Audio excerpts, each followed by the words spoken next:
listeners, NFL Pick Six week. Whoa, man, is it? Can we do this again? No, we're doing it live. We're doing it live. It's the NFL Pick Six show, week number 14. Good Lord, stumbling out the gate.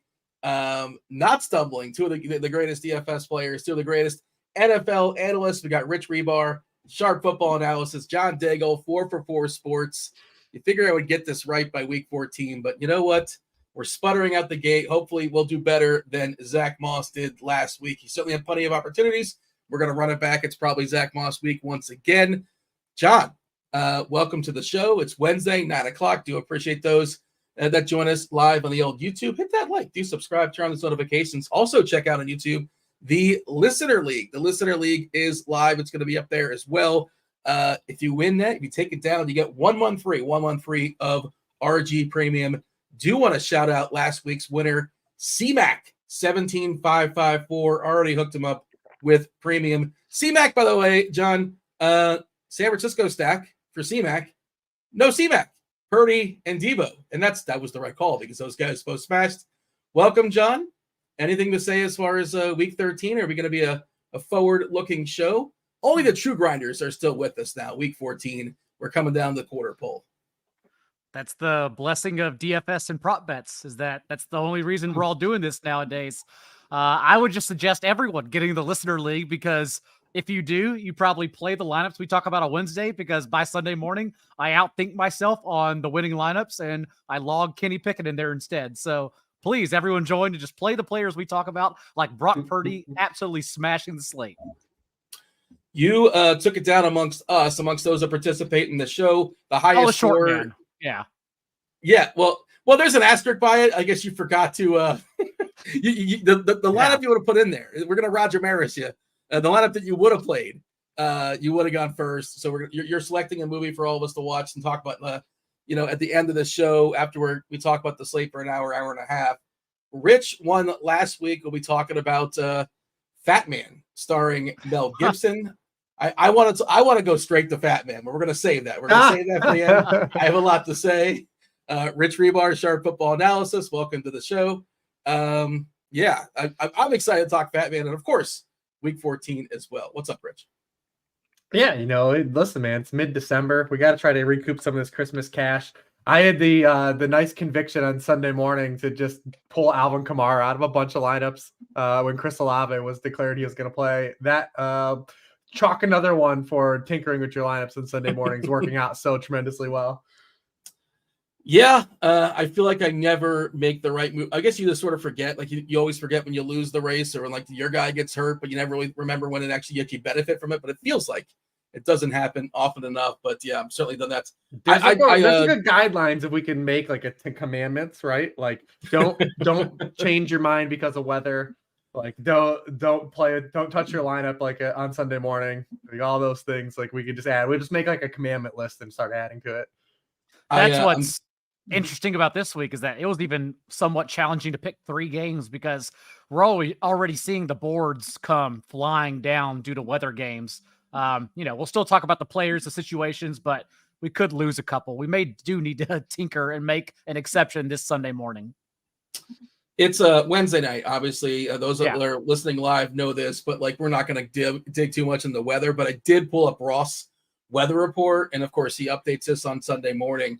Chief meteorologist Kevin Roth, and he's got Cleveland is yellow orange. Winds 15 to 20 miles per hour, gust around 25, and all this again subject to change.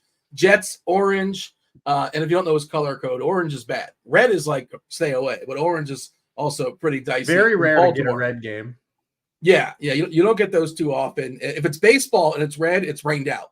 Almost always. that's how that works. Yeah. Jesus. Thankfully, we're not talking about Pittsburgh and New England on Thursday night. We can. Do you want to? I mean, if you want to talk about it, you're happy. Let me ask you this: Are you going to watch this game? I know you absolutely not. Go to I think Netflix. This is the one where like you tease your partner and like I'm making an exception for you. It's the 1st of December. I know we got the playoffs coming up in January. So I'm going to ignore football tonight for you. Just don't tell her the total is going to close at 28, 29 points. I'm Or, gonna yeah, blind bet the over and not watch a snap. Hope for some defensive touchdowns. Yeah, Zappy, Trubisky, get excited. I'm like, why not even certain Zappy? Are we? Does it matter? Who knows? Somebody will be quarterbacking for the Patriots. It's not going to be Tom Brady. He's not going to be very good. And is it below 30 now? I see 30.5. Is it lower than 30.5 as far as there's a couple 30s out there. I will say there's been 7 games in the Super Bowl era that have been 30 points or lower. 6 of the 7 have gone over. So just take a blind swing. Hope for Malik Cunningham to play, do something. Oh my gosh. Everyone's so distracted by Thursday that they don't even realize there's another 30-point total on Sunday. That ever since Trevor Lawrence's injury, we saw the Jaguars game plummet against the Browns. So in that one, yeah, because like East Coast weather. There's supposed to be like a storm, but from what I heard today, it wasn't going to happen. But we'll see. Obviously, it's Wednesday. Who gives a shit? Yeah, I mean, we'll see. We'll deal with it on Sunday if it's a thing. Yeah, we need Daigle. We'll need Daigle to go outside because no one cares about. No one's playing any Browns Jaguars players, so you guys don't need me this week. But we'll need Daigle to see if we need to play Justin Fields and DJ Moore. I mean, the last time it was 46 and sunny, and we still got like 30 points on the slate. So I don't know. It didn't matter. I'm pulling outside. You say nobody's playing Browns and Jags players. Maybe some Browns are hitting some off. They're not playing Elijah Moore. People are hoping they can play Elijah Moore. Air yards are real. Sort of, maybe. We need a couple things to go right for us in that game, but we can talk about those in the positional plays. We don't need to go overboard there. Yeah, John, I always try to figure out, like, you're in charge of, like, the 3 games we're going to talk about. Like, that's kind of like your unofficial job. And you said you had a tricky time with it because, yeah, it's we focus on the 3 main games. It's an 11-game slate, only 2 teams on bye, Arizona and Washington. We do have 2 games on Monday night as well. The best game of the week, Philly and Dallas. Unfortunately, not on the main slate, but that should be fun, if nothing else, Sunday night after this main slate. But I don't know, John. Like, I would have had a hard time really wanting to talk about 3 games, and it's an 11-gamer, but it kind of feels smaller than 11 games. Is that where you're at as well? Because it's just like, man, this game looks pretty terrible, and this one, I guess it's going to happen, but ugh. When we get to positional plays too, I'm going to say a lot of guys who are just playing indoors. I'll be like, oh, I can just ignore this whole slate and play the guys indoors in good spots. So how about that? So we'll talk about those players too. But I thought, initially looking at Rams Ravens, thought it could be fun, but we may be getting very bad weather for that. And there's still a couple of positional plays we could play. I would like to maybe go overweight on that one too if we get good weather. And then Lions Bears, it's just one of those ones where even Vegas knows. Since it opened, it's dropped 6 points in the total. Like, it's just crashing down right now. Plus the Lions, again, we'll talk about positional plays too, but Lions are in such a bad spot, man. Like, this paper tiger defense has been exposed. Now maybe no Frank Ragnow. So it's already been tough to run on quite literally the league's best rush defense in Chicago. Now try to do it without your all-pro starting center. It could be rough out there too. So it's pretty ugly. We now also drop props during the show. And one of the things that I wanted to bet earlier in the week was Justin Fields rushing yards. I wonder if that has changed or if it's even dropped, because I could not find it yesterday. But that's maybe that's something we can talk about. It's early, right? It's probably not out. They don't even have Ezekiel Elliott props yet on most books, because I don't know what they're waiting for. I guess for Ramondre, don't even know what they're waiting for. But some books were very late to drop them. I guess because everyone knows he's going to get 20 carries in the ugliest game of all time. Well, JaMychal Hasty's gonna come in and be the showdown king. By the way, I just found Fields 60.5 is the number that I'm seeing on DK. 60.5 basically across the board on MGM and on Caesar. So yeah, I was hoping for mid-50s. I don't know. We'll talk about that. 60.5. He's rushed for 100 yards in 3 straight games against the Lions. Yeah. I think I'm still gonna hit it. They can't make it too high. We'll see. All right, let's talk about the first of the 3 main games we're going to talk about here before we run it back and talk about players that are not in the 3 main games. Indianapolis, they take on Cincinnati. It's a 43.5 total. That's our first game, right? Am I reading this wrong? That is correct. Whatever you want it to be, Dean. That's whatever you want it to be. I want to talk Houston Jets. The other 2, we're not going to do that. The other 2. Other 2 games we're talking about are late swap opportunities. So that's the only reason we should probably put them second. But this one is one where the total is increased. And both defenses are so bad that we think their offenses can get there. Some of the pieces are going to be chalky in this game too. So it's one we have to talk about. You're on mute, Dean. 3 weeks in a row. You're off to 3 a Hall weeks. of Fame first 10 minutes of a show. 3 weeks in a row. This is not going to go my reel. This is a bit now. This This is like an an official bit of the show. Oh, I forgot. We forgot in the intro, the actual bit. We actually have a real happy birthday, John Daigle. Oh, is it? I didn't know this. Yeah. You know, the actual Dean, were you around when it used to be the bit where we wish Daigle happy birthday? I knew it was a thing. Yeah, people in the chat would just always every single week would wish him happy birthday. No one noticed but me, but our good friend Travis Mangone was in the chat last week, and he said it. I don't know how he remembered. I think he has his alarm set, honestly, every year. But he was in the chat blowing it up last week, and I didn't mention it because I didn't want anyone to see it. But yes, yesterday was my official birthday. You're at the age now where you don't even like it being acknowledged. Is that what's going on? Just like, I don't want to talk about it. I think that's always been the age, but also, honestly, I think the older you get, and this is something Rich has kind of sprinkled into my life the last year, maybe therapy also, but it's hit a lot harder that we should genuinely just spend our entire lives being appreciative of our friends and family. Like it's that simple. Like, as someone who, I even went to a bar by myself last night, but I did like a little friend get together over margaritas and then stopped at the bar by myself to just remember who I am, be appreciative. Cause it is like, it's where I get my confidence from, is being able to go to movies by myself, dinner by myself. And I love doing those things, but to also share those experiences with like good friends in the area, it is special. It really is. So I did both last night. That's really sweet. If nothing else, you take this podcast, if you learn nothing football-wise, that's a good message for sure. When you go to dinner by yourself, do you have like a laptop? You're on your phone? You're reading a book? What are you doing? I do carry a small book in my back pocket around sometimes, or I have the Kindle as well where I pull it out. But no, honestly, I am a social butterfly.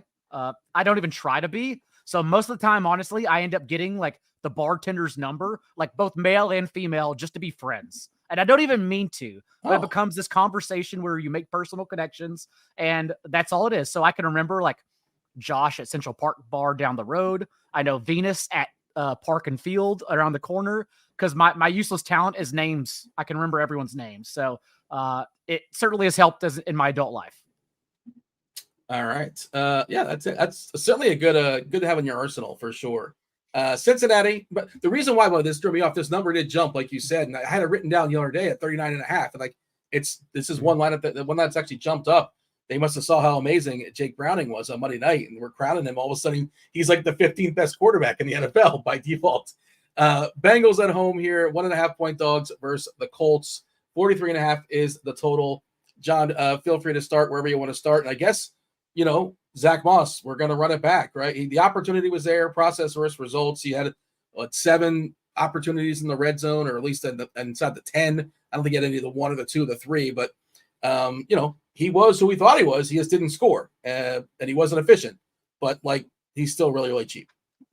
It reminds me of the Devin Singletary spot we were all once in, where he did poor but got all the touches the week prior, and then the seas parted and the softest spot imaginable then popped up, and we just somewhat ignored it, but people got there in tournaments, and that's kind of what this is too in my mind, because the Bengals rush defense is how we get there for an every touch running back, and they're still allowing the league's highest rate of explosive carries for 10+ yard gains. The only defense allowing over 16% of the carries against them to gain 10+ yards too. And so if Zach Moss, as you said, is going to handle 21 of 23 backfield touches, I feel like I don't have a choice but to go back. Maybe some of those carries within the 5-yard line or in the 10-yard line even go our way this time. And I think everyone's going to get there in cash games. So it's going to be interesting to see what happens. But really, we think we get pushback because a lot of the questions we're asking in redraft DFS this year is like, how much are we losing these star players whenever the backup quarterbacks come in? Since the league is just now sprinkled with backup quarterbacks. But at least we're seeing that some guys like Jake Browning can still elevate you or keep you relevant in soft matchups. And that's exactly what this is for the Bengals, because everything Jake Browning did against the Jaguars, there's nothing that can't be sustained in one more game against the Colts, who've had an easy schedule over the last month, but getting rid of the ball quickly, screens, these are all things he can do in this game too. And if that's the case, then we know no matter how we get there, whether with Gardner Minshew or 2 Colts players, we can always run it back with Jamar Chase in this game, because now in the last 2 starts from Browning, Jamar Chase, 27.7% target share. He's still the wide receiver 13 in points per game in that time. We saw his blow up game this past week as well. So just definitely have confidence with Jamar Chase in this slate. I don't think I need to get to Jake Browning here. I like some other cheap quarterbacks we'll talk about later, but Jamar Chase, and then figuring out which pieces to run with him, including Zach Moss. Yes. Yeah, just watching the game, I think they manufacture 3, 4, 5 screens for Chase. Like, he's got a bunch. They've done that now 2 other times in his career too. Remember when he was a rookie and he was only spiking 20-yard touchdowns, and then defenses finally started bracketing him. Brian Callahan just moved him closer to the line of scrimmage and said, "Okay, we'll just shorten your ADOT and we'll get you targets closer here. That way you always get the ball." And then during the playoffs last year, a couple years ago, maybe last year it was, whenever T. Higgins was injured, they also then just started jamming him the ball. Said, "Okay, we'll change your routes. We'll bring you closer again, and we'll get you 13.5 targets per game." So they're very good. And like a lot of teams, just saying, we know we need to get Jamar Chase the ball. He's the one who matters the most here.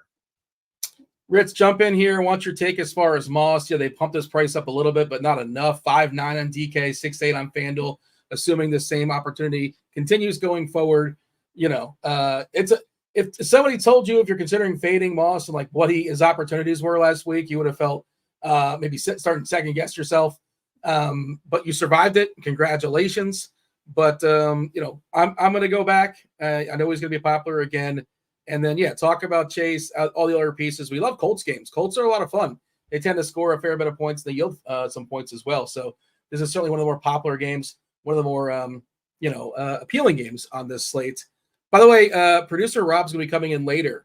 And remember, he gave us a task. You guys remember what the task was at the end of the show last week? Do not say the word interesting. And I'm just saying it in a sentence, but let's get to the entire podcast without describing anything as interesting. If I already used it in my soliloquy, I apologize. I don't know if you did or you didn't, but it just sort of popped in my head. But now it's going to be something that I want to avoid. Rich, go ahead. Yeah, I think Daigle pretty much covered it. Everything about the Bengals defense, Moss's opportunity. Dean, we learned the lesson.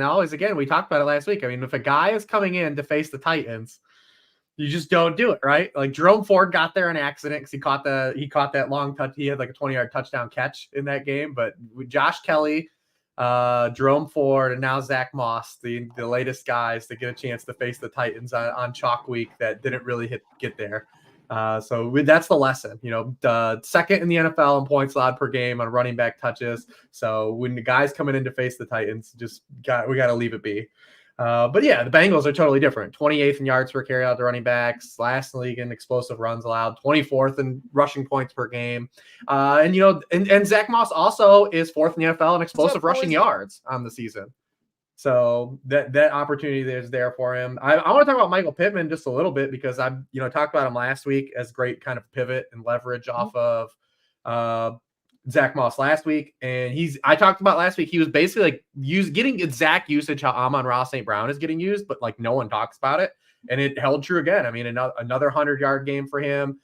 He's got 8 or more catches in 5 straight games. He's got at least 8 catches in 9 of 12 games this season. And the Bengals also are very passive on the outside too. They're like 9.1 yards per target to wide receivers. They're 31st in yards per catch. The only thing kind of saving them is they don't give up a lot of touchdowns to wide receivers because running backs are scoring them all, and tight ends. But also Michael Pittman is just like locked in. Like, what you're getting out of him. And he's not getting like that Amon-Ra St. Brown treatment, but like he's getting like the exact same usage. You like pairing him with Minshew? Not really. I mean, it's just because I don't like playing guys like Minshew, but I can see on this particular slate how people will get to Minshew because it's another, when you're talking about like the meta construction of the slate, we don't have a lot of high ceiling quarterbacks again, like we had last week. And we were basically talking Josh Allen, Justin Fields, Lamar Jackson, and then a pretty wide gap because Patrick Mahomes is no longer that this season. I mean, not just quarterbacks either. We don't have Tyreek Hill, AJ Brown, Christian McCaffrey's the one running back, unless someone wants to come along for the Austin Eckler ride with me. We'll get there. Greater men have done that and have died in the end, so we'll see. But yeah, I'm out on Eckler. The video killed me. Although I like some high-priced wide receivers, we really just don't have those guys. CeeDee Lamb too, that really scares us at the top. I was just because I ran some optimals. You guys know I like to run my Wednesday night optimals, grain of salt, yada yada. But like the number one quarterback hitting optimals on DK, I don't think it's terribly surprising, is Justin Fields. We kind of touched on him already. The second most popular hitting optimals, I added some variants, I added some juice to it. Second and third is Jake Browning and Gardner Minshew. These two guys, salary cap is a thing. We do live in the world of salary cap. Purdy and Lamar, by the way, are 4 and 5 for what it's worth. That's DK. You have the money for Lamar on FanDuel. A little bit different build over there. I mean, if you get the same run on us last week, it's like if you choose not to pay up at quarterback, I mean, it's the opportunity is there. We saw it last week. I mean, Tua didn't play in the second half last week. Yeah. Obviously, Hurts got there kind of. He was fine, and then like Purdy smashed. Those like the three guys we were kind of honed in on. But a lot of kind of pay down jamokes were pretty good last week. So like it opened the door to get access to some of those really high price plays we wanted to get to. I mean, even we joked about Flacco. Like Flacco at his salary was awesome. Yeah, at 4.6, he was really awesome. 16 fantasy points where he was compared to what you got out of the rest of the slate. Like that's where we are again this week. It's same thing. And like guys like Lamar's gotten there once like the past 5 weeks. So like the opportunity is there. I could see myself tacking on the quarterback with some of the cash game pieces just to be unique around them. Like Gardner Minshew, for example, like a Baker Mayfield or Desmond Ridder. I could see myself doing that this week just to try to get there instead. Yeah, I'm just thinking like Minshew, Moss, and Pittman, and I don't know if I want to force a run back. Certainly you can get a run back on the Cincinnati side. We're getting Higgins pretty cheap. He was not very good last week in his first game back. He's also really thinking about his next contract. Like I think he had normal reps, right? I'm just a little bit hesitant on him, like getting fully pushed. If anything happens, and we've seen Higgins lose, exit a lot of games over the years. He never seems to come back. Like if he gets something, he's like, I'm good. And he's made to get paid in the offseason. Maybe I'm just creating my own narrative there, Rich, but just a little hesitant on him. Chase, he had that one big play. Of course, they're manufacturing plays for him. Browning is limited, but competent, it seems, at least in a one-game sample. And you're also getting a bit of a discount on Chase at 7.6.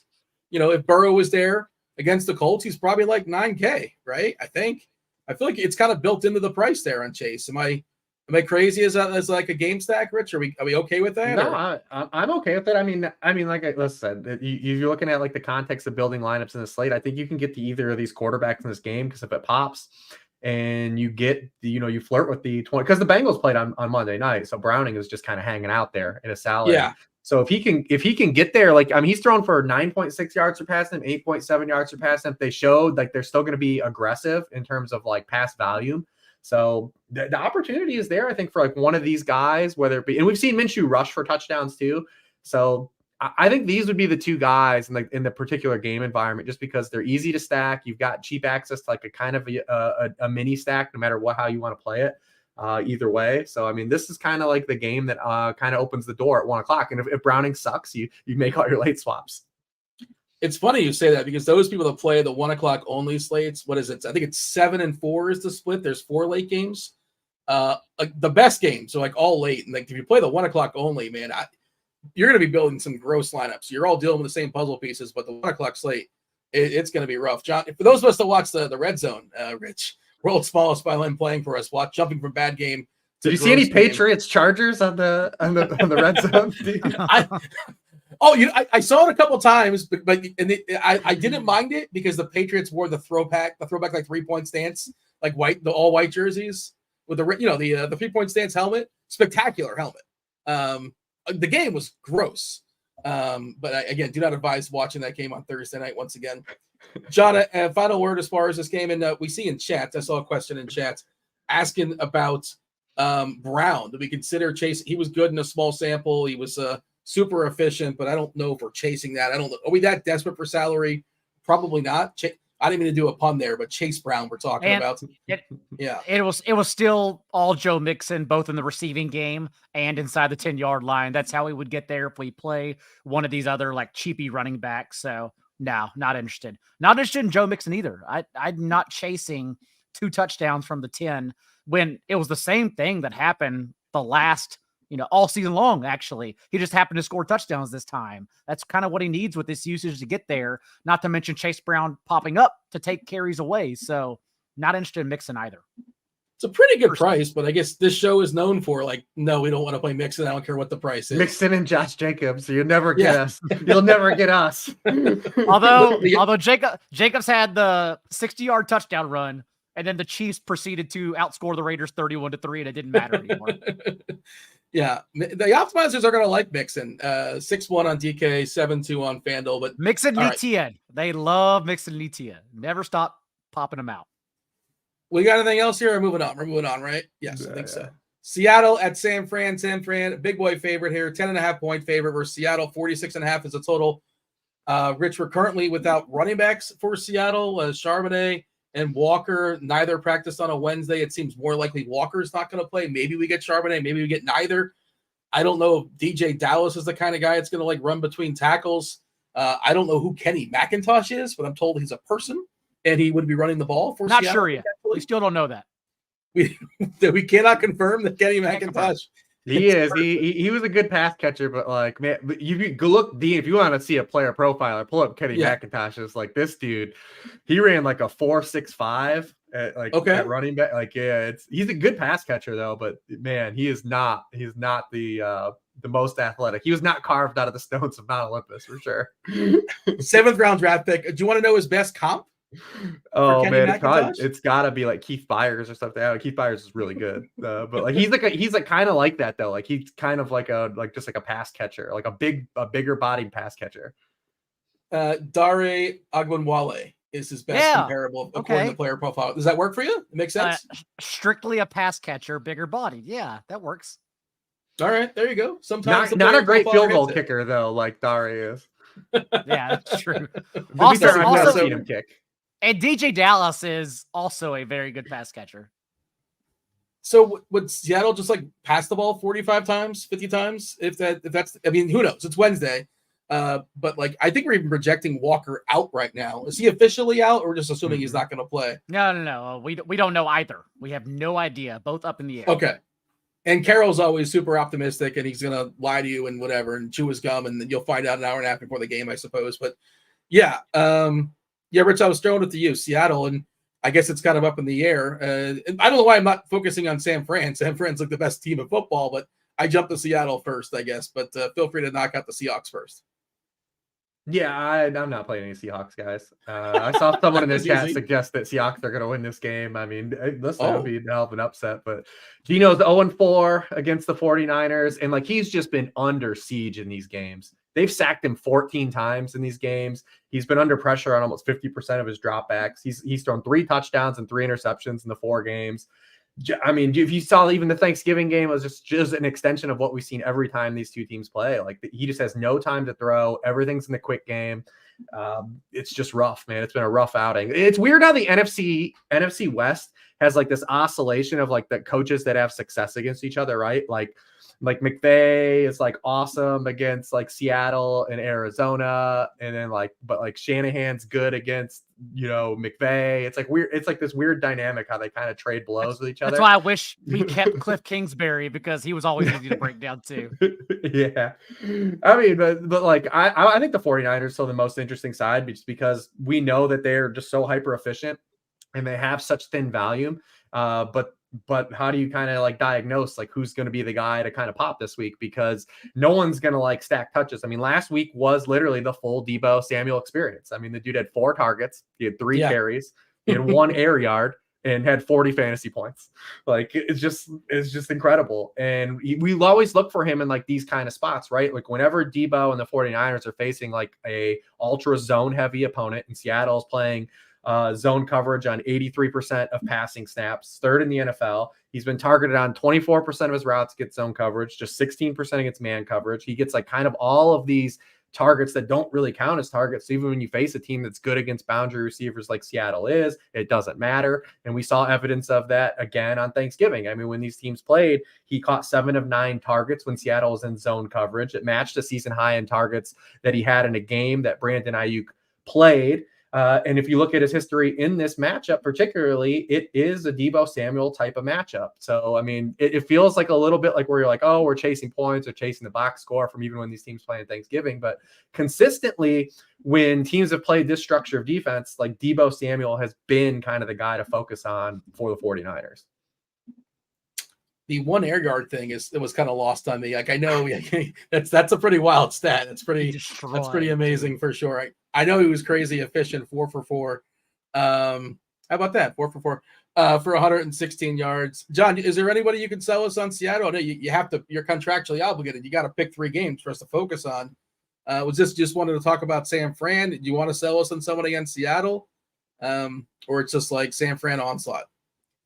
It's a little bit of a rest advantage here. That always piques my interest if I think something has changed and maybe it's a completely different game than the last one. But Rich pretty much highlighted it. We now have 4 contests between these 2 teams, and it hasn't been pretty in that span the last 2 months or the last 2 years. If the slate requires value, I don't mind getting to Jackson Smith and Jigba. I have no idea what his ceiling is. Maybe it is just peppered with underneath targets and you shouldn't play him anyhow, or he's at least just a better play on DraftKings. But at least we saw like Geno Smith last week. They stressed getting the ball out of his hands more quicker just to avoid sacks and the offensive line that's still undergoing injuries and try to recover from them. And that's what happened. Like Geno Smith got rid of the ball at the 4th highest rate in the league last week. Through week 12, he was 26th at 2.7 seconds. And then when he got rid of the ball at less than 2.5 seconds last week, he went 16 of 26 for 8.9 yards per attempt and 2 touchdowns. So the 49ers probably still squash him here, but I could be convinced if you need the salary, Jack Smith and Jigba. Otherwise, I think it's clearly DK Metcalf, although chasing 40 points from Metcalf in this game, still slightly concerning.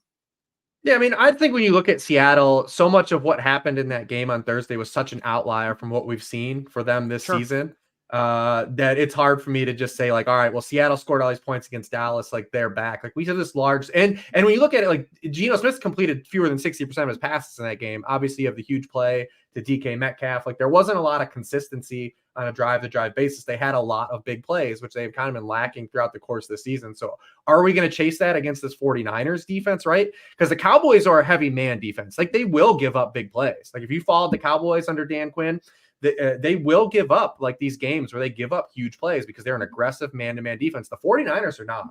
Like the 49ers are a team, they play a lot of quarters. They play the most cover 4 in the NFL. They are going to be a little more passive. And that's kind of what, they don't give up a lot of these huge plays. So it's hard for me to just chase and say like, well, look at what Seattle did against Dallas. Like that's in the range of outcomes here. Like there's definitely talent here in the Seattle side that can succeed. But I mean, I think it's just kind of like, this is one where like, I'm not going to chase like what happened there. Completely fair. And we saw that the Cowboys with this amazing schedule for fantasy, bad news for them, but we saw they actually take on the analogy of Deron Bland, where it turns out not a shutdown corner, but an opportunist like Marcus Peters, which is totally okay. But we saw Trayvon Diggs.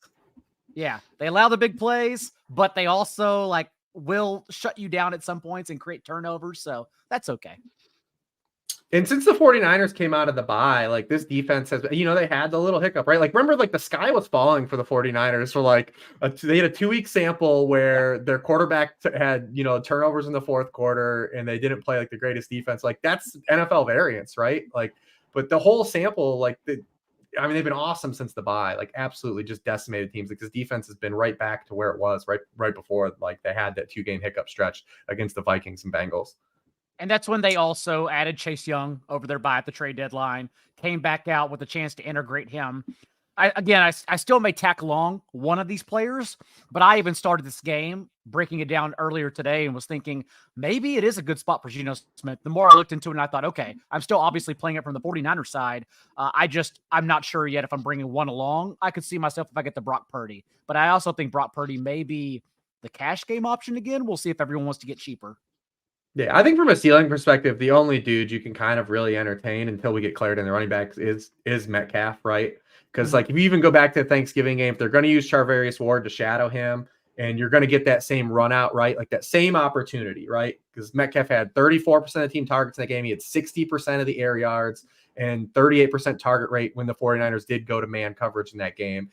There was a couple of long balls. He stepped out about, he caught one and he didn't get his second foot down. Charvarius Ward broke one up. So if you're going to tell me you get that same kind of, just the same target opportunity, I would take my chances on Metcalf cashing that in versus like, trying to chase like a Tyler Lockett or trying to chase a JSN, because those guys haven't shown a high ceiling this year.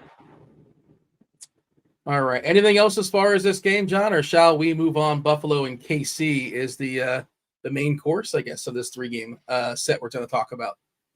You could honestly pick any two of the three between Debo, Ayuk, Kittle. If you want to bring Christian McCaffrey along with Brock Purdy, we've seen 2 winning slates now where that can be the case. I think even on the limited touches, we've seen the last 2 weeks now against Seattle and Dallas that the issue is George Kittle is no longer irrelevant in this target tree. Like, he's now popping up, and he's the one taking away target share from Brandon Ayuk. And it's Deebo Samuel the last 2 games who's led the team in target share. Kittle's at 19%, and then Ayuk is all the way down at 14%. So all are viable. I'm probably just following the ownership, honestly, and I'm choosing the 2 lowest ones because all can get there. Seattle, San Fran, one of the top 4 o'clock games, probably the best 4 o'clock game. Buffalo at KC, 48.5 is the total. Biggest total on the board for the main slate. Buffalo, a desperate team. I believe they're 6-6, if I'm not mistaken. They kind of need to win out to make the playoffs, to get a playoff run. And Vegas kind of respecting that 1.5-point dog here in Kansas City. Tough place to play. John, start where you want to start. This is the 2 best quarterbacks, right? Josh Allen, Patrick Mahomes, at least from a talent perspective, I guess we can say. Yeah. Well, what are we going to do as far as Buffalo, KC? What team appeals to you more? And I think Vegas has looked at the last 2 matchups between these 2 teams and said, we know how this game's going to go. But that's not who these 2 teams are this year. And I'm actually somewhat worried about Kansas City punching back in this game. I've tried to sell their offense, just figuring it out for all season long.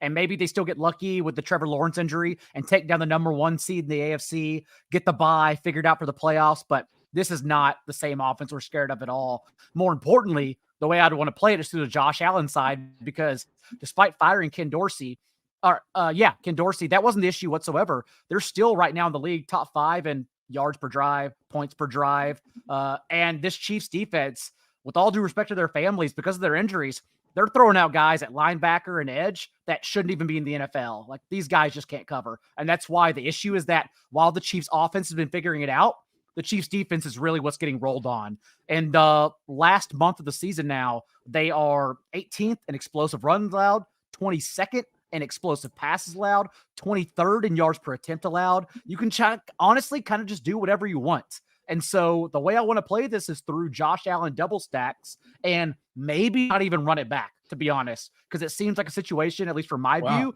where the Bills just kind of run this one over. You betting the Bills outright? That's what it sounds like to me. You're getting a point and a half. I am betting the Bills outright. Yeah, I'm like the 49ers. I'm confident in the Bills points. Or I'm sorry, like the Eagles 49ers last week. I'm confident in the Bills side. I'm just still curious, which is why I'm so interested to get Rich's take, because I want to know how the Chiefs are going to get here. All right, Rich. Sell them Kansas City a little pushback. Rice looks like the most interesting play at this point. He's clearly emerged among whatever nonsense is on the receiving core there for Kansas City. MVS, narrative streak, revenge game did not work out for him. Sky Moore, I guess that's not happening. Tony, Watson, James, obviously Kelsey got to pay for him. But Rich, feel free to talk about Buffalo as well, obviously. But do you think Kansas City pushes back or even wins the game outright? I mean, listen, Mahomes is a short favorite. Has always been historically great profit to take. So, but I mean, this is it for the Bills. The Bills lose this game, I think it's pretty much over for them. Obviously, if the Chiefs lose this game, they still probably win the NFC West. They're still competing for things, but this is kind of it for the Bills. Like, this is kind of a must-win game for Buffalo. So it'll be interesting to see how they come out. The Chiefs, just offensively, just haven't really been. They've just been off, and they've done this in previous years. They've gone through funks, but I mean, this year definitely is the worst of the Mahomes offenses. And it's not really necessarily just Mahomes' fault. I mean, he's still playing relatively well on a per play basis, but they are 31st now in the NFL in points scored below their implied team total. They've scored 50.9 0.25 points below their implied total this season. That's 31st in the NFL. Only the Patriots are worse. They've only hit their implied team total in 3 games this year, against the Bears, the Chargers, and the Raiders. Only 3 games they've hit their implied team total. They've scored fewer than 20 points 5 times this season. From 2019 to 2022 with Patrick Mahomes as their starter, they did it 6 times total. So like, this is definitely not like the throwback version of the Chiefs. And some of that is their defense is so good. Like, they haven't had to completely stay on the gas in the fourth quarter of these games. So it's opposed to some previous iterations of the Chiefs that had weaker defenses. But this offense definitely, even if you saw that game on Sunday night, like, they're just not converting. I mean, they're 31st in the NFL, and they're just not getting explosive plays. They're 31st in the NFL in length of touchdown. Their average length of touchdown is only 9.6 yards. Only the Falcons are worse than them. Wow. So, I mean, they're just not creating a lot of explosives, and we're not getting there. And it's just really kind of hard. Like, it's these 2 guys that you can kind of focus into, I think, from like a bring back side, are Rashee Rice, because we've seen he's had 30% target share the past 2 games. He's not running as many routes as we'd like, but he's getting closer. Like, the last 2 weeks, he still set a new season high. He was just under 70% route participation last week. So at least he's getting there on the field. And then you've got Travis Kelce, who's always expensive, but Travis Kelce has murked the Bills in this matchup, man. I mean, like, just continuously. Like, you look at Kelsey's game log, like against these games when he's had Patrick Mahomes, 5 for 65 and 2 touchdowns, 13 for 118 and 2 touchdowns, 6 for 57 and a touchdown, 8 for 96 and a touchdown, 8 for 108, double-digit targets in all these games but 1. So, like, you do have still like a couple Chiefs you can bring it back with. But Patrick Mahomes, like, no longer is a guy like you have to like jam in. Like, where is the ceiling for him? He has 2 top 6 scoring weeks this entire season. He's the 4th time he's had 4 of his past 5 games. He's been the QB 12 or lower in the week. Like, he's not having like those, like, you're not scared. He's not a boogeyman anymore. You don't have to jam him in. And he's not even inherently like leverage anymore. By the way, I think you made the case for MVP Tyreek Hill in all that conversation as well too. I don't know. That's not what you're doing necessarily, but that's what I was hearing.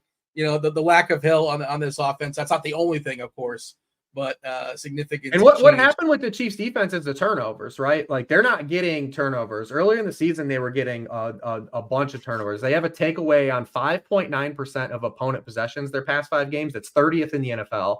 Prior to that, they were 8th in the NFL in takeaways per drive. And that's just big swing, right? Like, we've seen the Denver Broncos, right, get on this heater because they've gotten all these takeaways, but like, their defense on a per play basis is still giving up a lot of yardage. So if you can get takeaways, like, that's a big deal. And like, the Chiefs are no longer getting these takeaways, and teams have started to have a lot more offense success against them recently. John, you were talking about Buffalo doubles. Oh, go ahead. No, I would say I referenced the injuries because now they're not getting pressure out of their bye either.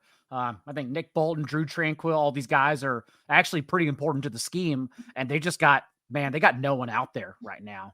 They're just so banged up. Buffalo the Chiefs, like, watch the Chiefs turn it on though, man. Like, I'm not want to say this as like a fade the Chiefs. I just think we kind of know Rashee Rice and Kelce are the guys. I don't think this is a Pacheco spot. Like, obviously Pacheco, if you've just kind of followed the schedule, like, he's very schedule induced and touchdown induced. So if you believe he can get in the box here, then you can play him. But I mean, the Bills have been a really good run defense, basically since week 7. And, they added Linval Joseph, about a month ago, but really it was just not giving up the explosive. Like, the Bills have been a consistent good run defense all year. But like, what it was killing them is that they would just give like these huge runs, and that they haven't been giving up the explosive runs now over the past, several weeks. And that's kind of evened out, the kind of their performance, but they've been really good against the run. So it should be like the Chiefs have to drop back and throw in this game. I think you sold me on Josh Allen, cheap doubles, and Travis Kelce, because I don't think you can get to Allen, Diggs, and Kelce and still make a relevant lineup in this slate. Maybe you can. So congrats to you if y'all want to go tinker around and figure it out.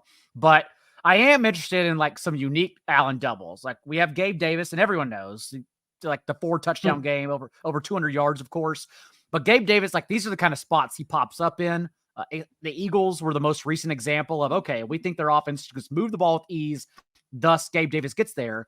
But in terms of construction and fitting him in, okay, now we can say Gabe Davis. And I think I'm interested in James Cook quite a bit with Josh Allen too. It's not just the fact you can attack the Chiefs on the ground. But under Joe Brady the last 2 games, the biggest change for the Bills were using their running backs underneath. Their running backs have 19 targets the last 2 games under Joe Brady, which is the 4th highest rate in the league. And now we're talking about James Cook in this must-win spot out of a bye, more time to integrate the scheme. I think Josh Allen, James Cook, Gabe Davis is like my favorite Allen double stack. Not to mention, I'm not going to say we're going to lose him. There's always a possibility. But since Dawson Knox is available, we don't know who's going to be on and off the field between Knox, Kincaid, and Khalil Shakur, since the Bills only were running 90% of their plays from 3 wide sets because Dawson Knox got injured. Before that, they were 26th in the league. They were leaning on 2 tight end sets the entire time. We don't know what they're going to do out of the bye. It's interesting you mentioned you're talking about the doubles without Diggs, and I was looking at Diggs. He just seems like kind of like the Mahomes. Mahomes is kind of sort of priced off his reputation, priced off last year still. Diggs is like good, but should he be 8-8? Probably not. You know, you look not to be the game log guy, but like when was the last time like you were like, oh man, I'm so happy I rostered Diggs? Week 4? He put up 39 DK points. And he started the year on fire. I think he went over 100 yards. I think like 5 of his first 6 games, and then that's kind of evened out. I think he's done like 1 of the past 6. He's been over 100 yards. Yeah. Also, like when you look at who the Chiefs have been getting beat by, it's typically the secondary wide receiver. I mean, you look at wide receiver ones to face the Chiefs. Devontae Adams has the most yards against them, 73. That's the most yards they've allowed to a wide receiver one this season. Amon-Ra St. Brown at 71, AJ Brown at 8, Keenan Allen 55, Tyreek Hill 62. They had L'Jarius Sneed shadow Romeo Doubs instead of Christian Watson on Sunday night, which was a move. But when you look at the secondary guys, though, against these Chiefs, and I guess Devontae Smith doesn't count. He's more of a 1A, but he had 6 for 99. Josh Palmer, 5 for 133. Jacoby Myers, last time we saw the Raiders play, had 6 for 79 and a touchdown. Jordan Addison, when Justin Jefferson was on the field, had 6 for 64 and a touchdown. Josh Reynolds had 80 yards. Alan Lazard had 61 yards and a touchdown. So I do think there's an avenue here where we could get the Gabe Davis, man. How certain are we that Knox is playing? Is he still kind of up in the air? I think McDermott said he was for sure gonna play, but I don't know. Someone would have to check on that. But... And the timeline makes sense because his 4-week mark was before the bye, so then he got the extra 2 weeks. So that's when I remember is when they asked McDermott before the bye if he was going to play against the Eagles. He said they wanted to give him 1 more week, so it was like getting an extra week. It was like getting 2 weeks. And I would love to have more confidence because their most potent offense has been with Knox off the field and just run. Well, I shouldn't say that. With 3 wide sets, that's been their best offense. That makes the most sense the way Josh Allen plays football too. But I mean, to have confidence in anything McDermott does, I don't know, man. I can't get there. I was just trying to think of Knox as a potential 3K cheapie. I like Kincaid, but I don't. How much does he get hurt by Knox coming back? So, yeah, little 3K lottery ticket. It's not really a good spin down tight end week. So I'm listening. Yeah, we'll talk about tight end in a second. You guys are the optimizer tight end is not well. It's somebody that's been good of late, at least getting a ton of targets of late. We'll figure that out when we get there. But I guess we're getting there now, right? As far as our favorite plays, position by position, we're going to run it back. You know, the games we're not yet discussing. You know, the remaining 8. I do have something. Do you want to know? So the Braden Illuminati call of the week this week. Oh, I love it. Go for it. So his theory is K. Dotton this week, and do you want to know why? You ready? You're ready for the breakdown? It's not a bad play, to be fair, but are you ready for the breakdown? Yeah. So K. Dotton to start the year went 3 games and didn't score. Then he caught 1 touchdown. Then he went 3 games and didn't score and caught 2 touchdowns. Hell yeah! And now he's got. So he said it's gonna be a 3 touchdown K. Dotton week. By the way, the symmetry works out. Hell yeah! The worst part about it is that it's gonna work out. And he's gonna point. He's gonna point to the scoreboard and say, "Told you." But yeah, I you know what? There are worse ways probably as far as figuring out what your punt tight end is going to be on a given week. He's in a dome. There's no weather. How about that? There's one angle you can work with as far as K. Dotton. I didn't work that into the worksheet this week, but yeah. Did not want to submit that. All right, quarterbacks that are left standing. Rich, what do you got for me? Yeah, I mean, really, Justin Fields is the only guy that I've got kind of on the outside here that we haven't talked about outside of Purdy, Josh Allen. 4 straight Lions games have now gone over the game total. Daigle's kind of hinted upon this defense. They're allowing 2.5 points per drive over their past 6 games, 31st in the NFL over that span. They've allowed opponents to score on 42% of their drives. That's 30th in the NFL. They have allowed over their past 6 games, that same window, they've allowed quarterbacks to complete 66% of their passes. That's 24th in the league. 8.8 yards per pass attempt. That's 31st in the league. 12 passing touchdowns. They've allowed a QB1 scoring week in 4 of those 6 games, including to Fields himself a couple weeks ago. And we kind of hit upon earlier on the rushing prop that Dean wants you to take, that Justin Fields has rushed for 100 yards in 3 straight games against the Detroit Lions. I'm going to bet it right now, actually. Let me see. Before you move Outline it, you coward. I'll outline it. Take up to 100 yards. Yeah. What is 100? What is the 100? I'll let you know. I only have one book here in Florida. It's a Monopoly. It's probably not on DK FanDuel yet. I think I don't know if the alt lines are up, but yeah, like it's, the regular number is like 16.5. Let me see if I can find it here on the Hard Rock as I throw it to John as far as some potential quarterbacks. Anybody left that we want to talk about that you're interested in playing? I could do either Desmond Ridder or Baker Mayfield. I think both are in good matchups, depending on which pieces you want to stack more. Because with Baker, it's quite easy to get to Mike Evans, who we'll also talk about. You can also keep Rachaad White going if you'd like to. No one's coming for his job, and then just tack on Baker. For Desmond Ridder, we saw him come back, but also the last time he played the Bucs, he still averaged over 10 yards per attempt. Ultimately, didn't get there through the passing game, but we're now seeing Kyle Pitts, Drake London used slightly more. It's a good matchup as well indoors for a week littered with weather. So I could say I'm really confident in Josh Allen. Beyond that, the 4 spin down quarterbacks are, as we talked about, Gardner Minshew, Brock Purdy, Drake London, or Baker Mayfield, and Desmond Ridder. And I'm just trying to figure out where I want to go if I spin down. That's kind of it for my pool, honestly. Oh, Purdy on FanDuel is no longer the pay down. He's more than Justin Fields. Like they've. Like wow. Okay. We've talked about all season. Like FanDuel is way more aggressive this season than DraftKings. They are reactionary. They're certainly quick to adjust. Well, what's the number you'd be willing to pay? What do you want for Fields at 100 yards, 100-yard rushing? What's the number that you're not like a total donkey if you're betting the alt line? What do you want? I mean, it's going to be amazing, right? Like if his line is 60.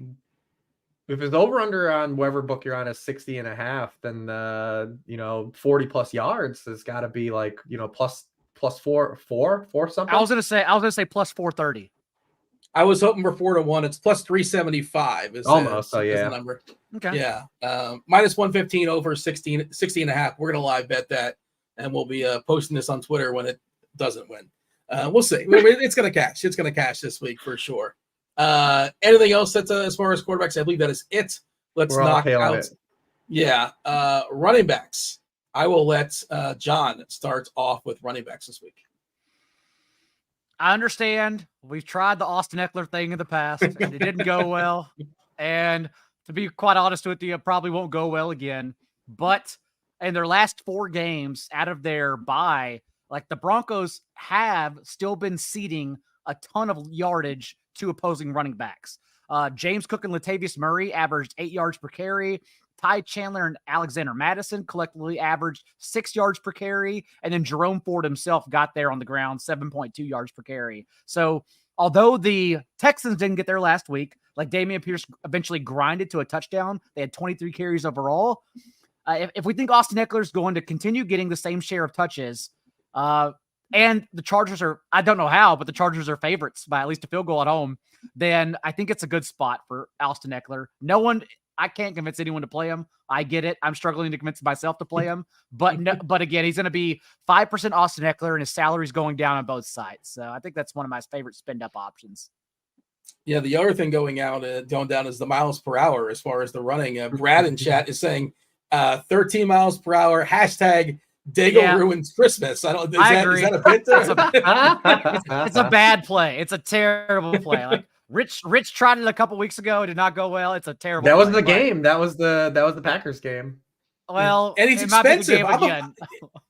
I'll play a bad cheap play. I don't want to play a bad expensive play. It's just and of course, the argument you're making more than anything is the ownership angle, which he's been. I mean, he's been over 8K all year on DraftKings. He's now under 8K.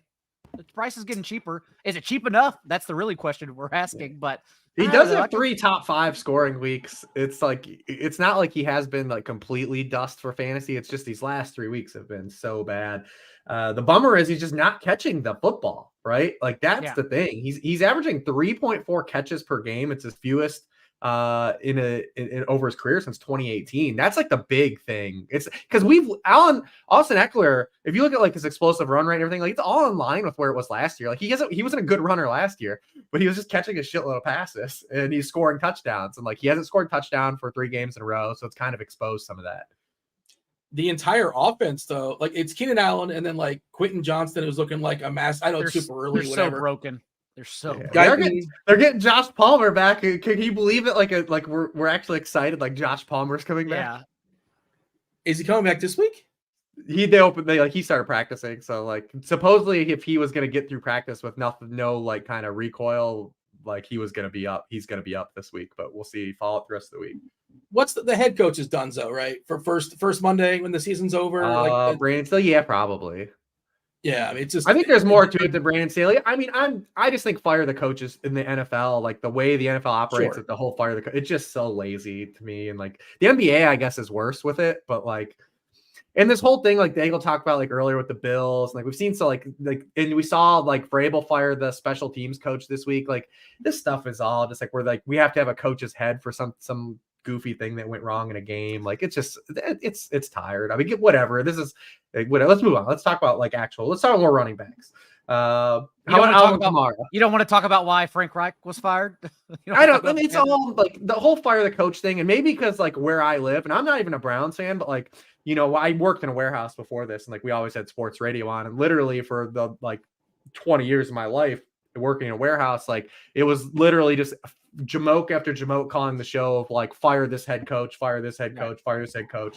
And it's like, dude, like this isn't the problem. Like, and it's the next guy, right? Like they want to fire Stefanski now because every Browns player's gotten hurt, right? And like Kevin Stefanski's not winning games with Joe fucking Flacco. Like it's just the same stuff, man. Like it's NFL fans it's a weird thing that like we still live in this like repeated cycle of like how the sport is analyzed, how it's talked about.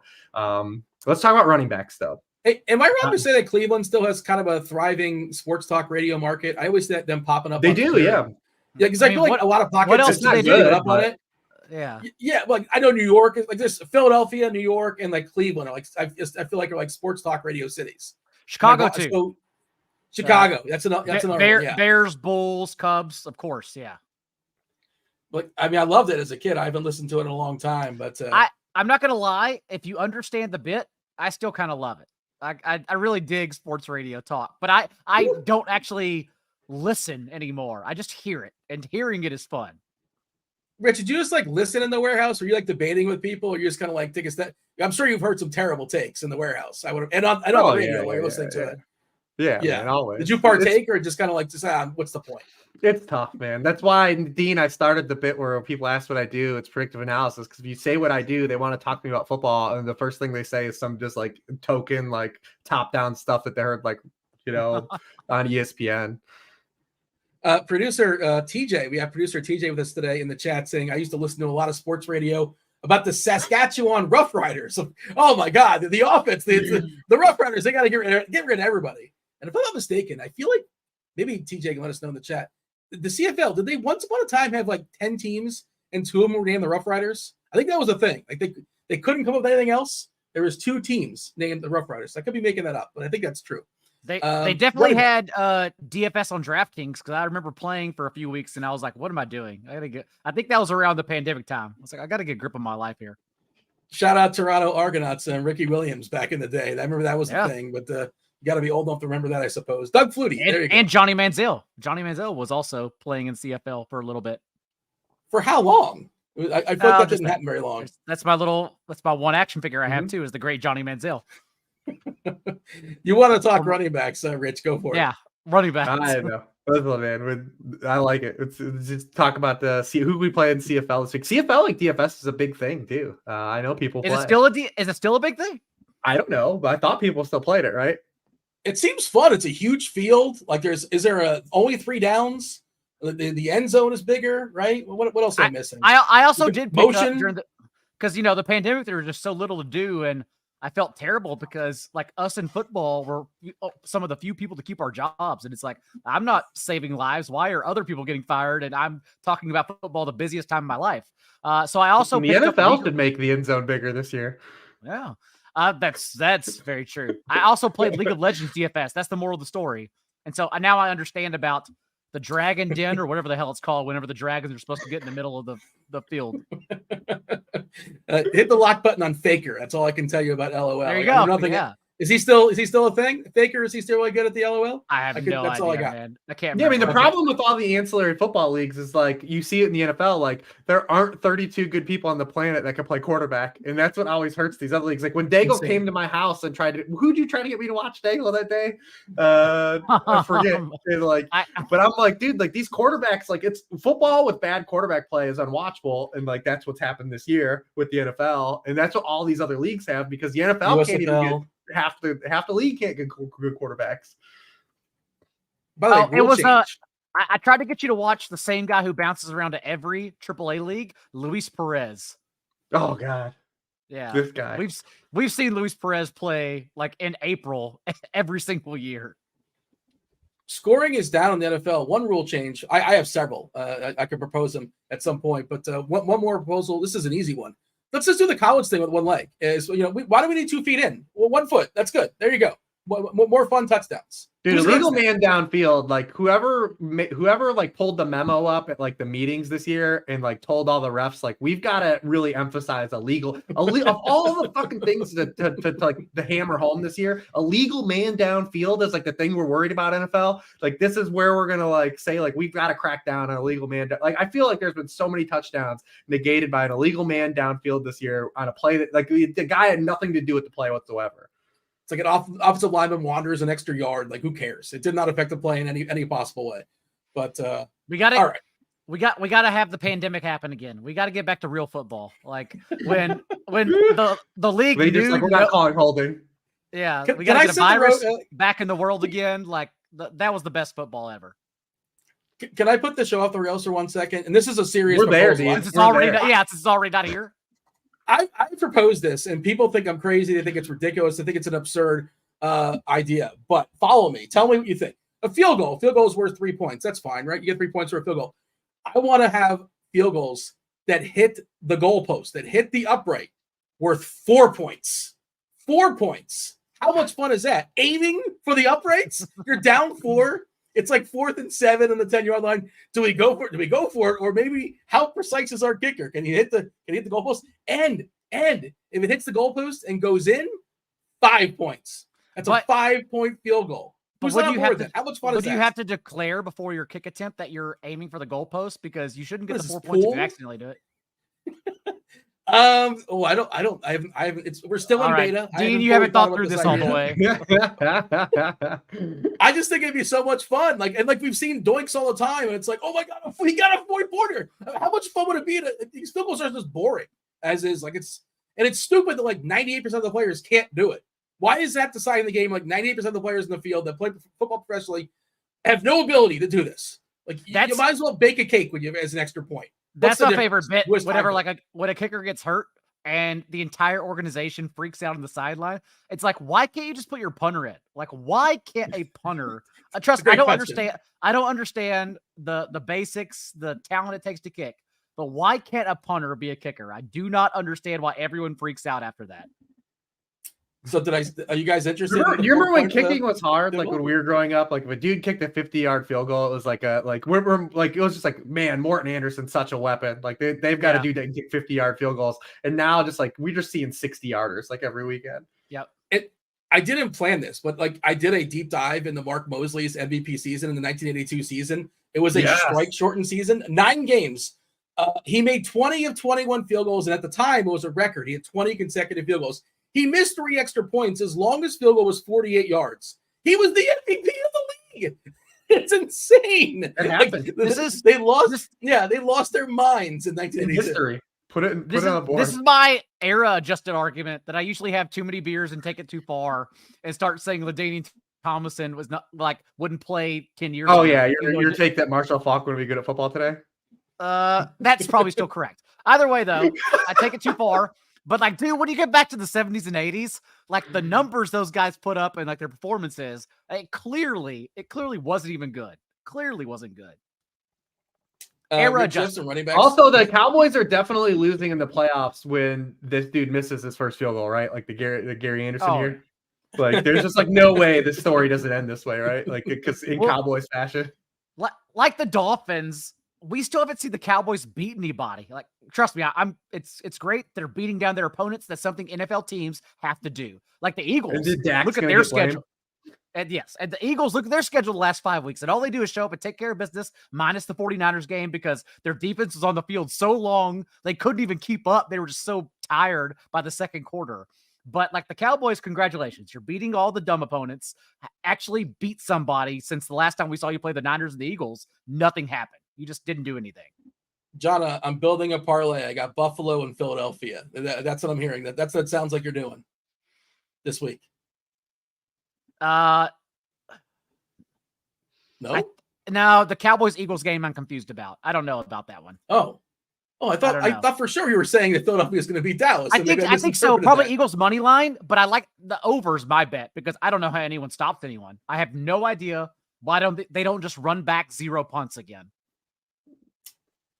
We got to get back to give our favorite plays as far as running back. John, you knocked some out. Yeah, we're still on running backs. Who do we leave off the board, Rich? Alvin Kamara. Just put, obviously the Panthers are a team we just circle every week, right? They're 29th in points allowed per drive on the road. They've trailed for 90% of their second half snaps. He's averaging a career high, just under 7 catches per game for Alvin Kamara. So like running backs just keep getting there against the Panthers. They woke up the dormant Tony Pollard a couple weeks ago. Derrick Henry, came out of his slumber against the Panthers. I know a lot of people say it's just Dehember again, but we'll see if the Dolphins are up 30, if Dehember is happening or not, on Monday night. But yeah, I mean, the Panthers literally are a team we've just looked at. I mean, running backs have scored 42% of the points, fantasy points they've allowed this season. It's the highest rate in the league. They've allowed 20 touchdowns to running backs. That includes 2 to Tony Jones when these teams played back. And remember Tony Jones played for the Saints at one point this year? That happened this season. They cut him the week they gave him 13 carries. They were like, okay, we saw you get the carries, no more. Yeah. And while we're here, I was just going to ask Rich, I didn't mean to cut you off. I'm sorry. But no, go ahead. Winston being quarterback for New Orleans, we all wanted Winston to be a thing. He's likely to be the quarterback this week, right? It seems it's kind of trending that way. We didn't mention him in a dome. And I'm also curious, the second part of that question is, how much does Taysom Hill possibly murk Kamara? Now, didn't hurt him last week, obviously, but he was there. He was around, but I guess you're not really concerned with Taysom. No, so I think that Jameis is he's tough to like really be excited about for a couple of reasons. Like one is the Saints probably don't need Jameis, right? Like they probably can pull the reins off of Jameis. They can either do that through game script or they could do that through like Taysom Hill in the run game because of the things I just laid out about the Panthers. Also, the Panthers low key, even on a per play basis, pretty decent pass defense. Everything else, very bad for the Panthers. They even held Dak Prescott on this heater that Dak Prescott's been on. Dak Prescott went through 5 yards for pass attempt against the Panthers. So I think we see like Jameis probably in a situation where like he doesn't have to be the hair on fire Jameis, and whether that's through game script being reined in or them using Taysom in like this heavy run approach like they did when these teams played. Because I think when these teams played in week 2, yeah, Taysom rushed 9 times in that game. Kamara, remember, is still suspended at this time. But Taysom rushed 9 times in that game. I think it's going to be a heavy run script. And also, if Jameis just throws like a dumbass interception or something, like who's to rule out like Taysom could like really play a lot of snaps like under center?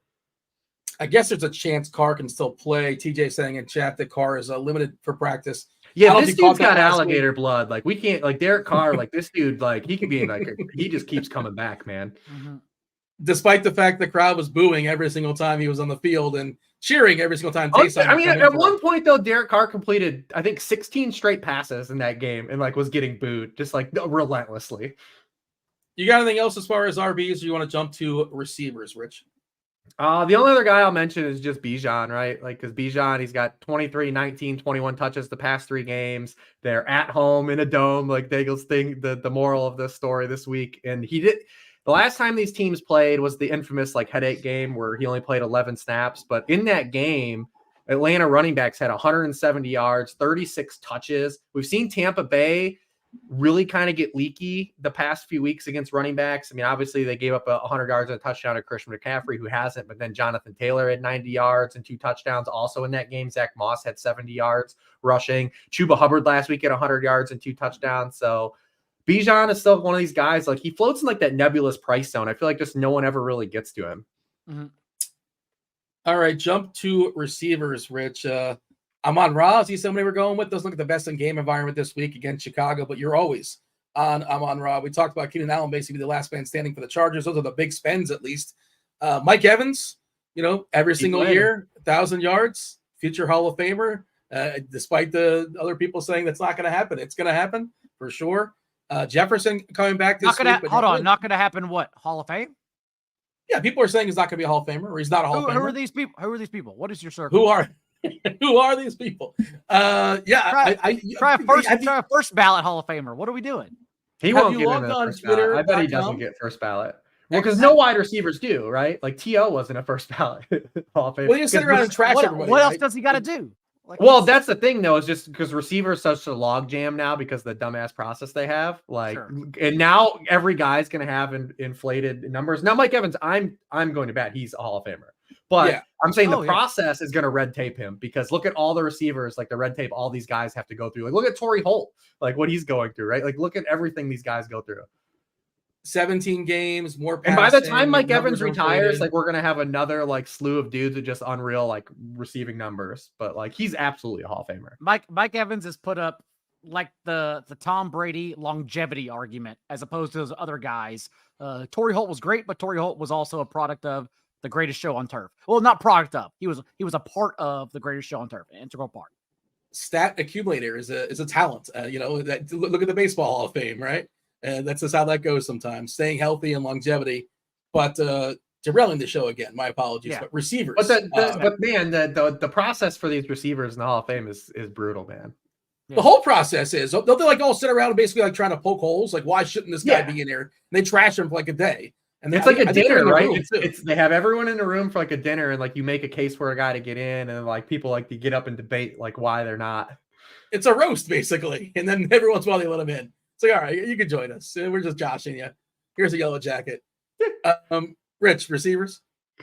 Yeah, I mean, you keep playing Mike Evans. Like, say he's averaging 16.6 yards per catch, his highest rate in a season since 2019. He has his highest target share in a season since 2016. His highest target route per route run since 2016. AJ Terrell did practice today, but there's a chance he's in concussion protocol, doesn't get out. You could keep playing DJ Moore, who's been on a heater with Justin Fields. And the Lions, man, I mean, over the past 6 games, they are 22nd in yards per game allowed to wide receivers, 29th in touchdowns allowed. We've seen Keenan Allen go for 11, 175 and 2. DJ Moore himself have 7, 96 and 1. Christian Watson 5 for 94. Olave 119 last week. And then just for one more Falcon, because we keep bringing up Falcons, but yeah, I mean, Drake London looks pretty interesting at his price, especially if people want to play Elijah Moore as like a chalk guy that's like similarly priced. All right, John, jump in here. Some receivers. I need some. Oh, and Cortland Sutton too. Okay. Sutton caught a long one last week. I think he got a bunch of long passes thrown his way. I mean, it's the Cortland Sutton way. Like, this is like the dude's going to make one, like he's on his Brandon Lloyd, like kind of stuff the season this year where like, he's just going to make one ridiculous catch a game, but he has 50% of their end zone targets this year. Wow. The Chargers have been getting kind of flooded on the outside all season. So he doesn't have a 100-yard game this year, but I think he's going to get one this week. And last week was our Jerry Jeudy game, like the Austin Eckler game. Dude, it should have been. Russ hates Jerry Jeudy, dude. Did you see that play where he was just naked? Did you see Sean Payton talked about it after the game too? Like Sean Payton actually just like kind of blamed subtly Russ. He was like, nope, Judy's open. Don't look at me. I don't understand the read on that. Maybe because it's 4th and 1 and he just wanted to get the first down, but I don't understand how he doesn't make that read on that crosser, man. John, some receivers. I want some cheapies, and I have a couple that I think might be interesting, and I'm curious to get some thoughts on, but I want to see what you present. Well, first. I got one quick. I said interesting. Yeah, go ahead. Damn, we made it this far. Probably not. I haven't been paying attention. I have one, and then you can toss your cheapies off of us because I don't have cheapies, unfortunately. I need them too. And Zay Flowers is the only other one. I do like Drake London a whole lot. Rich mentioned him. But Zay Flowers now in his 2 starts without Mark Andrews has led the team in targets and has scored 17.7 and 23.2 PPR points in those starts. So give us some cheapies now. Let's see. How much is I just realized Noah Brown, but I don't know if he's so cheap. How cheap is Noah Brown this week? Man, it's if you're gonna run him out at DJ Reed and Sauce Gardner, that's a tough ask. So Mingo, Mingo, I don't know if it's correlation in small samples. It's in a dome, probably on the comeback. He got the most targets I think he's seen all season long last week. He's cheap. Thielen is like official. He's old now. He's older than he was when the season started when he was smashing. I think it's over. I had my last stand with Thielen last week. I actually spent real dollars on him, and we're not doing that ever again. Correct. Rich, you said just a quick no for Mingo. Like he's 3.5. I'm just, I'm not trying to. It's not a hard sell, but like no. I mean, I'm not playing any Panthers pass catchers. Okay. Well, I had a couple more, and geez, I can't find where they're at for some reason. But this is why we're struggling for cheapies. JSN, he's a potential cheapie. Elijah Moore is the one that's gonna pop. Yeah. Stay tuned to the weather on that one because it could potentially Amari Cooper. Dicey. Amari Cooper is another one of these guys you can't get rid of. Like you think you're like, oh, Amari Cooper, like he lost his leg, he's not going to play this week, and that dude's like practicing on Friday, and like he's back. Like he was concussed, right? Is that? I think he had a concussion protocol, if I'm not mistaken. He was rib injury 2 weeks ago, and then a concussion with the rib injury. And it wouldn't surprise me if he pops back in. And if he pops back in, like you can't play Elijah Moore with confidence at all. Elijah Moore didn't have a target in the first quarter with Amari Cooper playing, and then Cooper left, and then they started flinging it to Moore on the outside. Yeah, I think people will get to Parker Washington. Brown's number 1 in the NFL against slot receivers. They've only got 10 points per game at home this year too, because they just keep facing these quarterbacks, these bad quarterbacks at home. Where did Parker Washington come from? I saw him.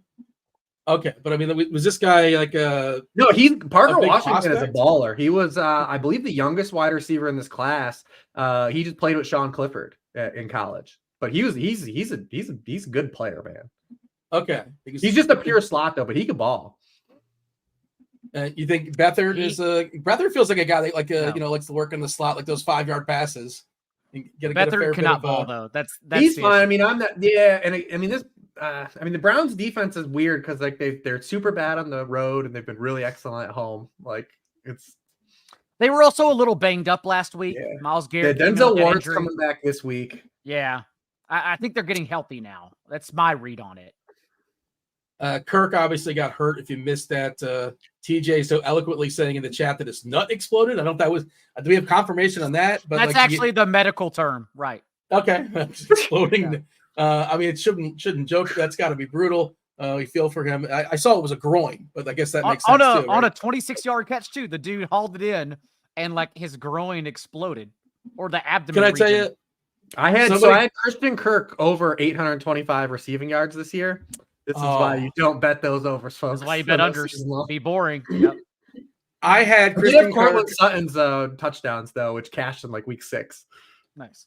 I had Kirk over 22.5 yards as longest reception this week, and he got it in the first week. Nice. And yeah, like in the first play, the very first play, first play. Got super lucky in that one. But that's a quick recovery. Like people mentioning Parker Washington. Parker Washington probably has a higher lifespan than Calvin Ridley right now. Like it's got to be Jover for Ridley from CJ Beathard.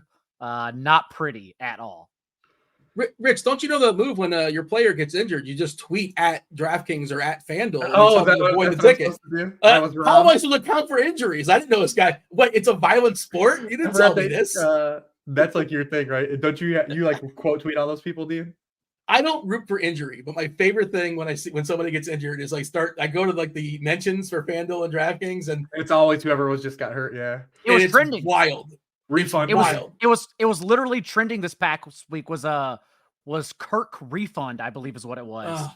because people were so upset about it. It's like, welcome to the world of betting. Yeah, so sorry, man. Like it's Yeah. You could have bet the under there, pal. Like, Yeah. you want the books I to did pay out the have over the and the 8, under. I had 825, and I was just looking at like some of my season long stuff the other day, and I was like, oh, this one is definitely cashing. Well, I jinxed that one. Yeah.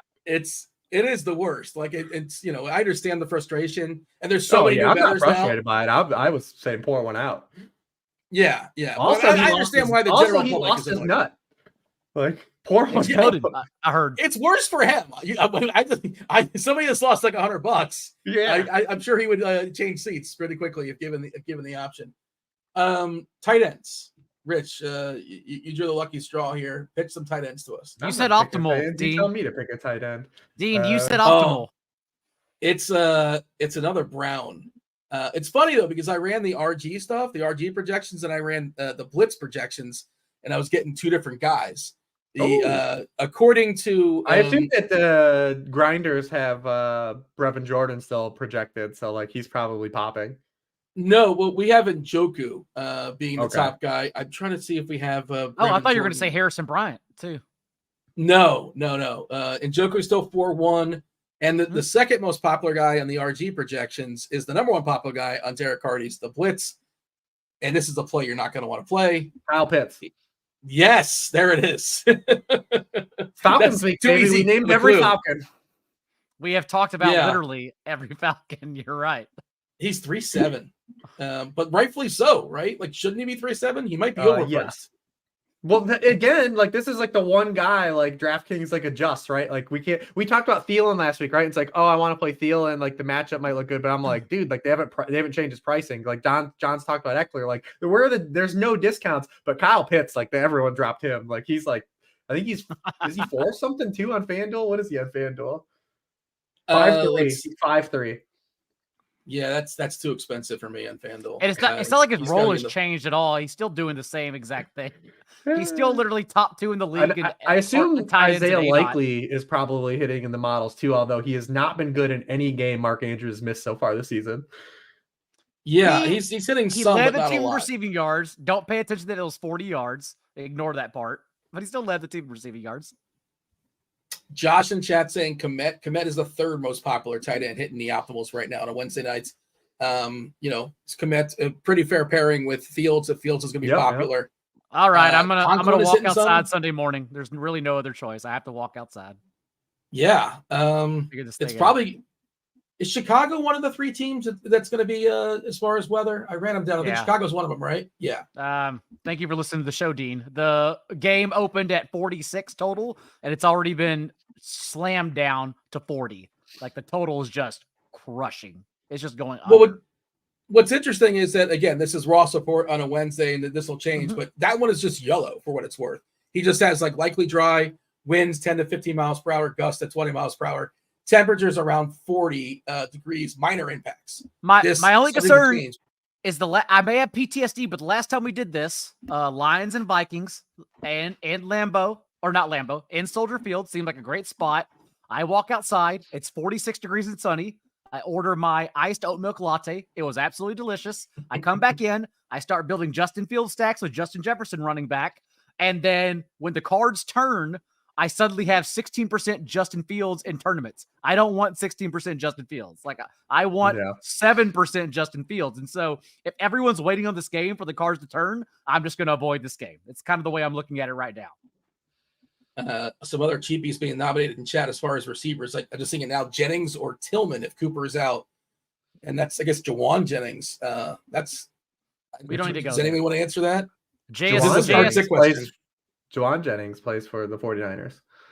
Yeah. No, I think he's just saying like Jennings or Tillman if Cooper happens to be out. Oh, got you. Yeah, I'm not playing. Listen, I'm not playing a lot of guys in this Browns-Jaguars game. I'm going to be honest with you.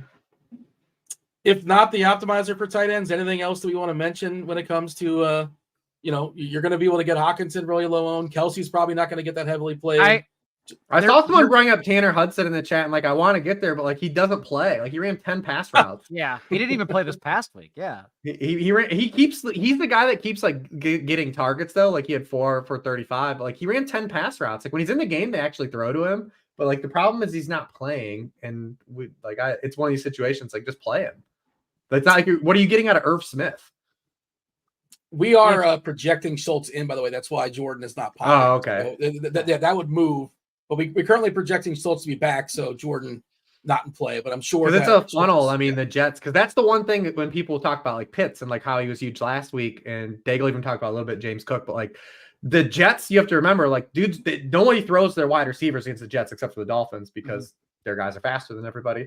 But the Jets funnel targets to tight ends and running backs, so they get inflated. It's like Pitts got used last week because, like, you know, there's a little bit of fun. Although they did throw him a couple long balls on DJ Reed. We got anything else as far as tight ends? Anything else as far as the slate? Are we going to be done with football? We gave the people an hour and a half of football. Go ahead, John. I think the last thing is that I did hear a rumor that K. Dotton scores every fourth game. So that's the last one. And the earth is flat too. But we're gonna be stacking Bucks Falcons, huh? If that's what we came to. Daigle, why did you pick Bucks Falcons on this? Why didn't I? I thought about it, but it's still 39.5. Like, I know we're trying to beat the market when talking about these games, but it's still 39.5. Like, it's really bad. We mentioned everybody in the Falcons, but Ritter. He's 5. Daigle brought up I touched on him. Like, yeah. 10 yards per lapse matchup. Like, honestly, the way the quarterbacks work, especially in slates like this, if you're not getting to Josh Allen, you know, you're just you're tacking on the quarterback. There's really not even a good like micro analysis thing to say about him. It's like, okay, if I want to play Kyle Pitts and Drake London because they're so cheap, I can tack on Desmond Ritter. That's the argument. He also has rushing upside and a soft matchup against this Bucs defense that has also been leaking the 4th highest rate of explosive plays, and we cross our fingers. That's the only micro analysis it is. Rich, you are moving the needle. Your son is moving the needle in chat. Braden Hribar in chats talking about K-Dot. The Hribar's changing ownership right now. Yeah. I'm trying to bet overs on Otten right now, and they just locked it up in the sports book because they're listening to. The number will be adjusted for sure, but is that how we're ending the show? Is that what we're going to talk about a movie in a second? Listen, Braden Hribar played Gigi Smith-Schuster in some tournaments last week. Does he know what year? I mean, Jude, not even like the best Patriot receiver. He did win some money though. He cashed. So hey, Brock Juju got him to the plays he needed to get to. He accessed the. Is your son going to play Showdown tomorrow night? New England versus the Steelers? Man. Yeah, you got. Oh my God, I'm sure. 30.5 total. Defenses are going to be in the captain. It's just going to be an absolute disaster. But something's got to win. Imagine if Najee doesn't end up playing because it's going to be like Twitter on a Jalen Warren Island game is going to be unbearable, right? Like that's an experience I don't want to be a part of. Yeah, I'm not going to watch the game. I'm not going to be on Twitter at all tomorrow. We're going to cancel it all. The baseball teams will be happy to see Harris take a seat, though. But the Twitter Najee Harris Jalen Warren war is something I'm just not participating in the year 2023. Well, let's participate and talk a little bit of movies. That's it. That's it for football. If you guys, if you wanted football, you got football. You got an hour and a half of football. Now we're going to talk about the movie we were obligated to watch last week. I believe, Rich, you assigned us Fat Man. Is that correct? You were the one that won last week, correct? Yes. And producer Rob, unfortunately, is not going to be with us. TJ said he sent a video, which I don't know how it's going to work. Video. Yeah, let's play this video. Cut Rob in here. Hey, Rob Coakley, usually here with you guys on Wednesday nights, but I flew across the country to California, so I couldn't make it, and I need to give you at least my 1-minute review on the Fat Man. So Dean, Reebs, and even Daigle, I am a little bit sorry that I'm not there, but I am in a better place at the moment. So before we get into it, Daigle, how the hell did you win this contest? You weren't even in it. I can't wait to see what you pick for us, though. Now let's get on to the Fat Man. Everything I've done is more entertaining than the movie that I'm talking about right now. This movie tried to be a dark comedy, didn't land with almost anything at all. What is this military plot line? Is it just to get some cannon fodder for the assassin that's coming after Santa Claus, played by Mel Gibson, who never wears red? This movie is a train wreck, bro. Like, what are we doing in this movie? Who is this director? What was this script? I love Walter Goggins. Terrible role. for him. They just show him half the movie just doing things that have nothing to do with the plot. We watch him drive through all of what I'm assuming is Canada. Did not like this movie. Mel Gibson's monologue at the end to the kid, it adds a half star back for me. I'm going to give this a 1.2.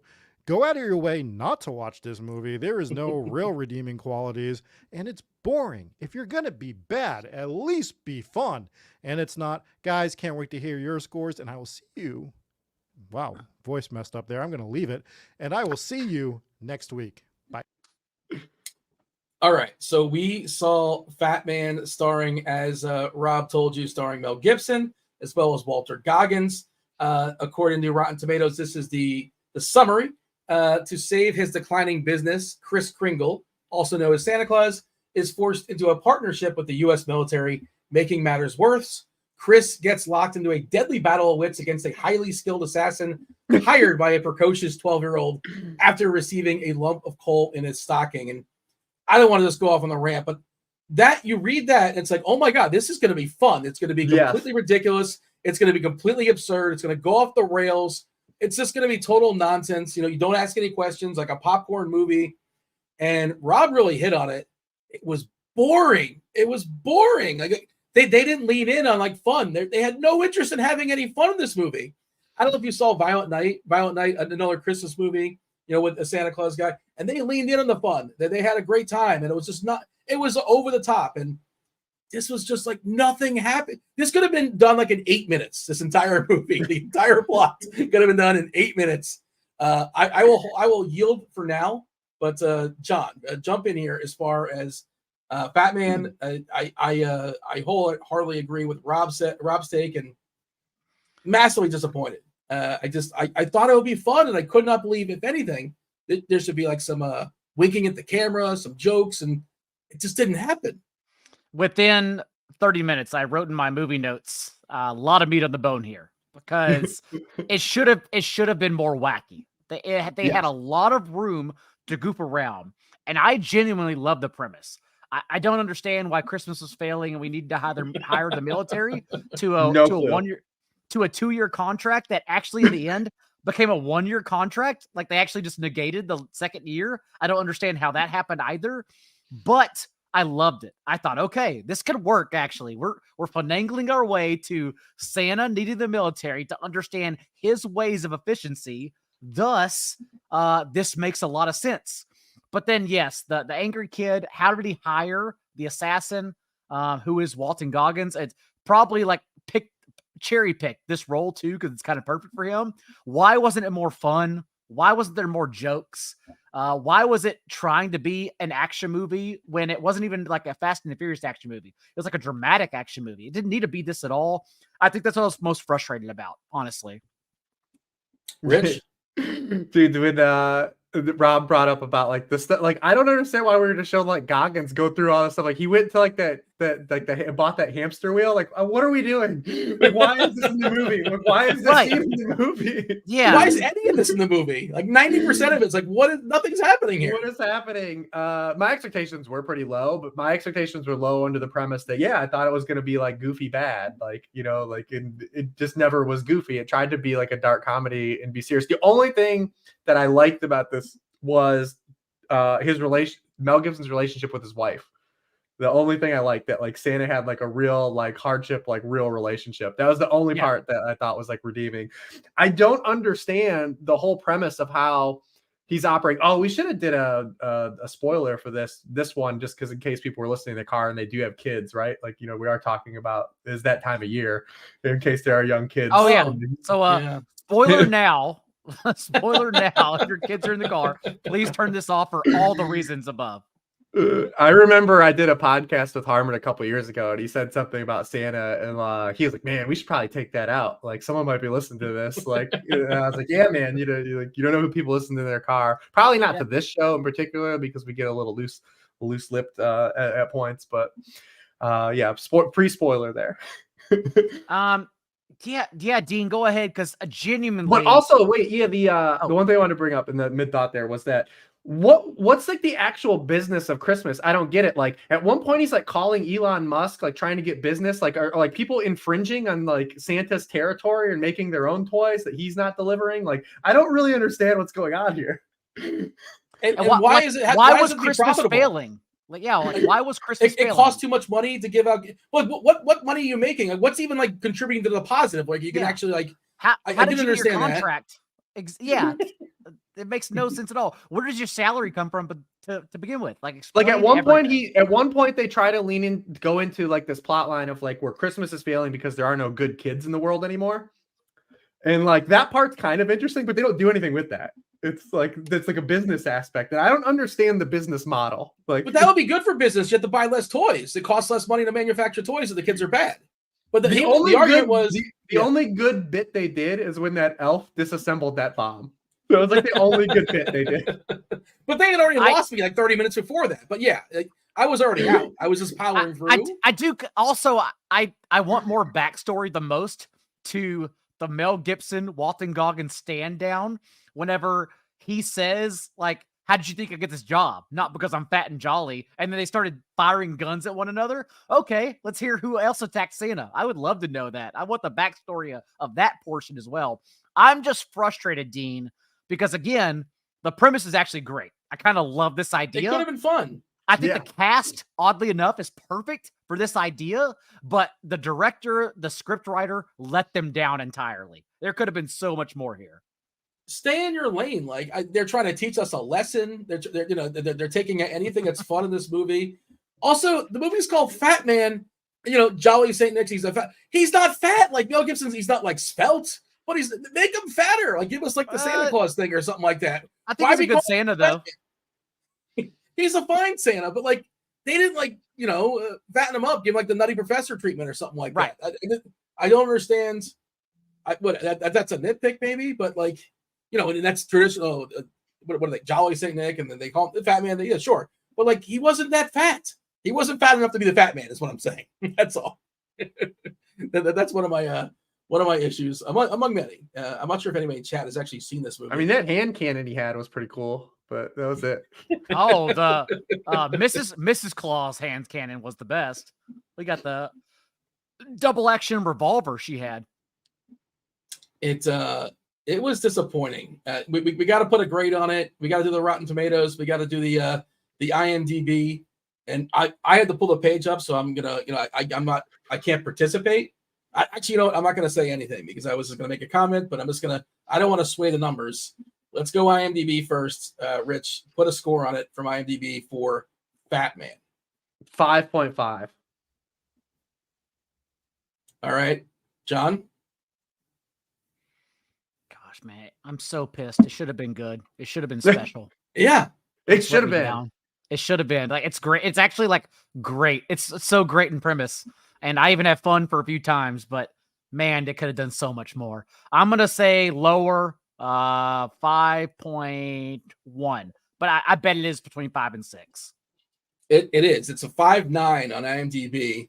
Okay. And now let's pull up Rotten Tomatoes. Give me the critic score. 119 critics. What's weird is I don't know how this works here, Rich. It says 119 critics have submitted a number or a thumb, I guess, up or down, and audience score fewer than 50 verified ratings. Usually it's like 50,000 verified people. I don't think was out or anything. I don't know if this got released in theaters. I don't remember. I remember like seeing like a trailer for it at one point. Yes. And then I don't remember anything after that, like it coming out or like getting any type of like, this is on Netflix or this is on whatever. I don't like, it kind of just came and went, and there's probably a good reason for that. Yes, there is a good reason for it. So what do you got? Critic, give me both. Give me the this is definitely a critic score has got to be like, dude, 35%. Audience though, I bet audience is still high. I bet audience is still like 80%, 75, 80%. Okay. Give me an official number. What do you got? What's your official number on audience? Audience, 81%. John? Lower again, 76%. But Rich is in the range. That's for audience. Yes. Audience. Oh, and the critics. Critics. gosh, what, 41%, I'm going to say?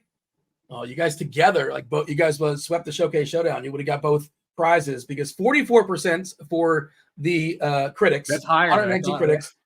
The audience, I'm like, why is the audience so high? It's fewer than 50 people. 84% from the audience. Like, it's only if you like this movie you're inspired to say how much you liked it. They just go let people know. Yeah, but I mean, just massively disappointing. Have you guys seen Violent Night by chance? The other, I haven't. It's pretty fun. I would recommend that. Like, that's what this should have been. It doesn't take itself too seriously. That's a David Arbor jam, right? Yes. And I think that's a high critic score as well. But he got skinny though. He lost all that weight. How does he pull off? Are you body shaming him in that movie, or is he fat? The movie's not called Fat Man. It's called Violent Night. Is he fat enough for that movie for you, D? Mel Gibson did call himself the Fat Man like 4 times in this movie. Yeah, and he's not like he's not running a marathon anytime soon. But right, there's other people you picture that might play the Fat Man. Violent Night, by the way, 74% from the critics, 88% from the audience.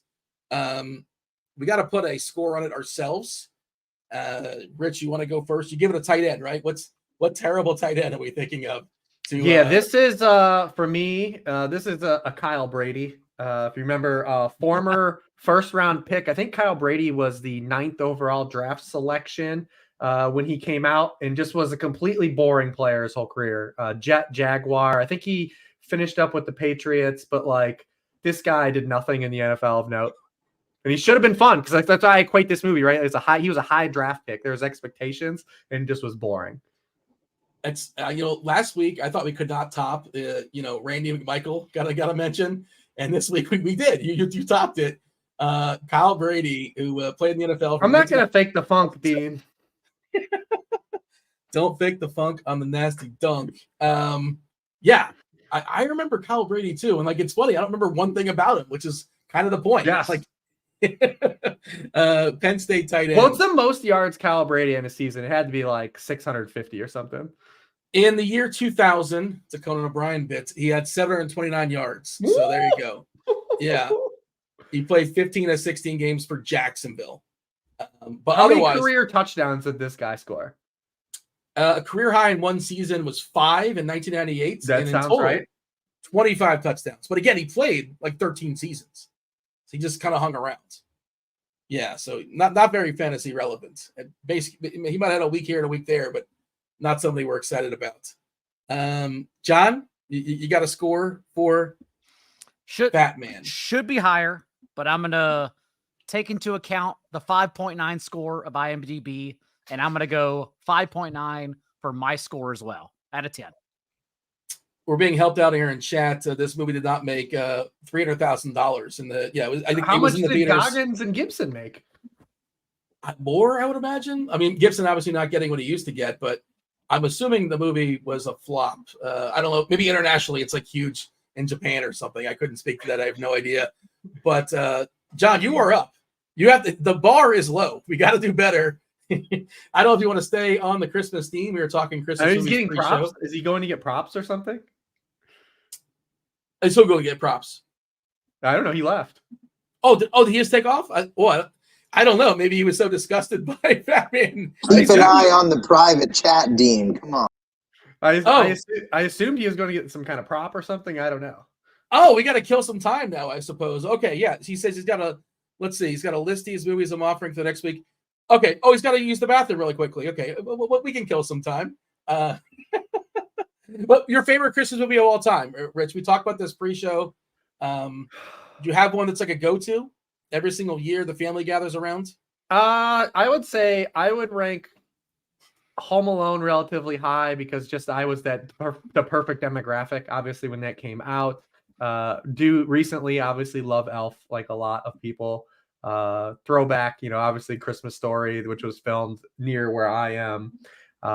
We actually have like a really cool like Christmas story store too that's near me. Me and my wife were just there too, and it's got like the original the trailer from Christmas Vacation, also a great Christmas movie as well that you can go see too as well. But yeah, those are all in there for me. Is the store open year round? Like, can I go there in March? Yeah, it's called Castle Noel.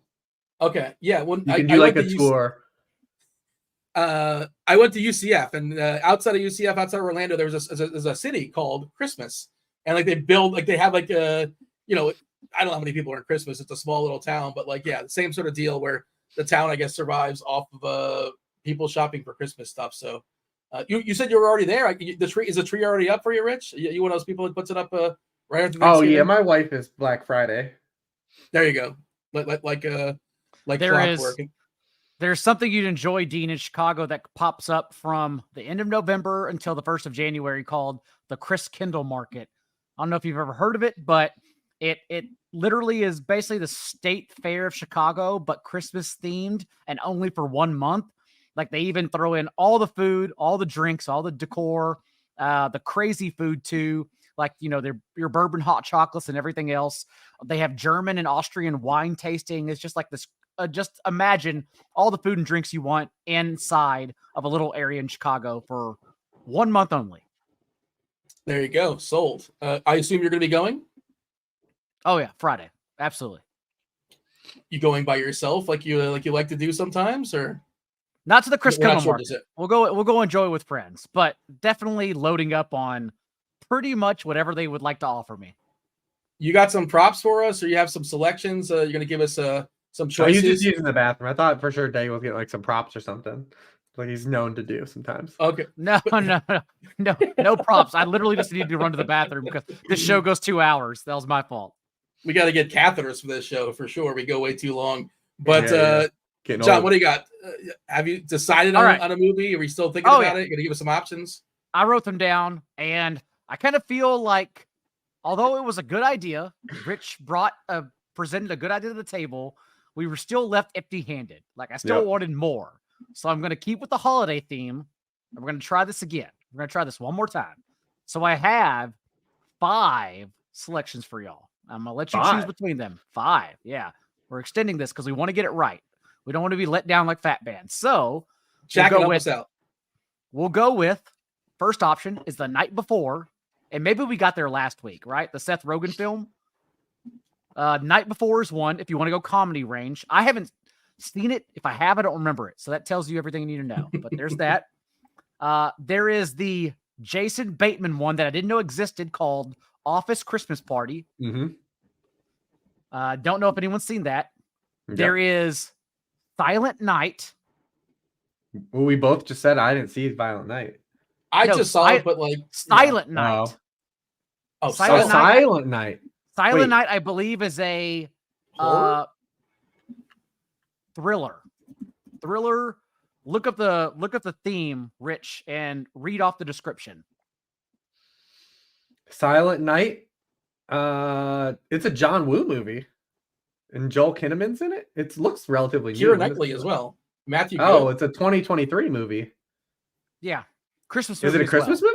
It is. It is a Christmas movie. Holiday movie. Yeah. So there's that. Joel Kinnaman's an interesting dude. Oh, Kid Cudi is in this. Okay, so that's a John Woo Kid Cudi jam. This is not what I expected. Wait, is there 2 different movies? I have one from 2021 called Silent Night. You're saying yours is from 2023? The Keira Knightley one. I don't know. Yeah, I'm looking. This one has Joel Kinnaman, which is, now I'm completely. It's Joel Kim and John Woo and Kid Cudi. How could there are 2 Silent Nights? I think you're on the correct one. Continue. Yeah, I think you're on the 2021 one. No, I don't know which one you're on. What's Dean. the other one here? Oh, I found the John Woo one. Oh, the other one looks like a Christmas movie as well. Oh, maybe I'm on the wrong Malcolm one. McDowell jam. All right, so both Silent Jamie Nights. King. It's Jamie King, not Keira Knightley. I can see how that got crossed up. All right, both Silent Nights. Now it's 6 movies. You can pick which one. And then Kiss Kiss Bang Bang from 2005. I know for sure. Dean has probably definitely seen that because it's a classic. Dean has to love Kiss Kiss Bang Bang. Pat Mayo hyped that movie up, and like he talked about it so much, and I eventually caught it, and it's very, very good. It's one of those movies for some reason that's lost. We don't have to watch it then because Rich, you've seen it too, right? Yeah, it's a Shane Black movie. My friend swears I look like Shane Black, but I don't believe him. I've heard worse. All right, so we're gonna cancel Kiss, and then finally, because y'all talked about it so much, I quickly typed in Violent Night. So think about all those options. I'm good with whatever. I just saw Violent Night like literally this week. I wanted to see both of them, and I All right, compare cancel Violent Night then. But like it's fresh in my mind. So like if you guys want to watch You it, could by do all a means. review of it. I have not seen Violent or Silent Night. Both comedies I think are very enjoyable. If no one's seen those, I've seen them both. They're both fun. They are fun movies.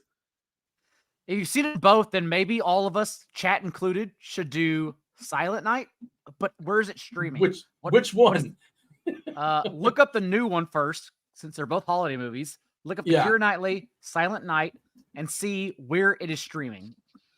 Wait, which one? Wait, I thght we declared Keira Knightley wasn't in one of them. Or is there a third one with Keira Knightley? No, there are two of them. So Jamie King is in one. Oh, okay. So Jamie King, where's it? Did you hear me when I first said that there's a John Woo movie with Kid Cudi? Where is that streaming at? I'm trying to find three. There apparently three. The chat is clearing up. There actually are three. Jesus, guys, we gotta put a moratorium on people making more. Okay, so we're canceling the night before, and we're just the gonna John get down. Woo one is not playing anywhere. Just for the record, it's playing at the cinema, I believe. Like Silent Night's it's like in theaters. It's like coming out in the theaters now. I don't want y'all. I don't want to make y'all go to theaters. I would, but that'd be the first for the show. We have to actually leave our homes. Commitment. Yeah, it's a pretty big commitment. I would do it. Movie John Woo made. I don't know. Yeah, we know him for Face Off, right? That's like his most famous, I would imagine. Yeah, and then the worst mission, the only Mission Impossible that's bad. I didn't know that. I didn't know he took it. I didn't know he was on one of the Mission Impossible movies. The newest Mission Impossible is quite literally incredible. It may have changed my life. Oh yeah, Mission Impossible 3 through 7 are awesome. 7 is amazing.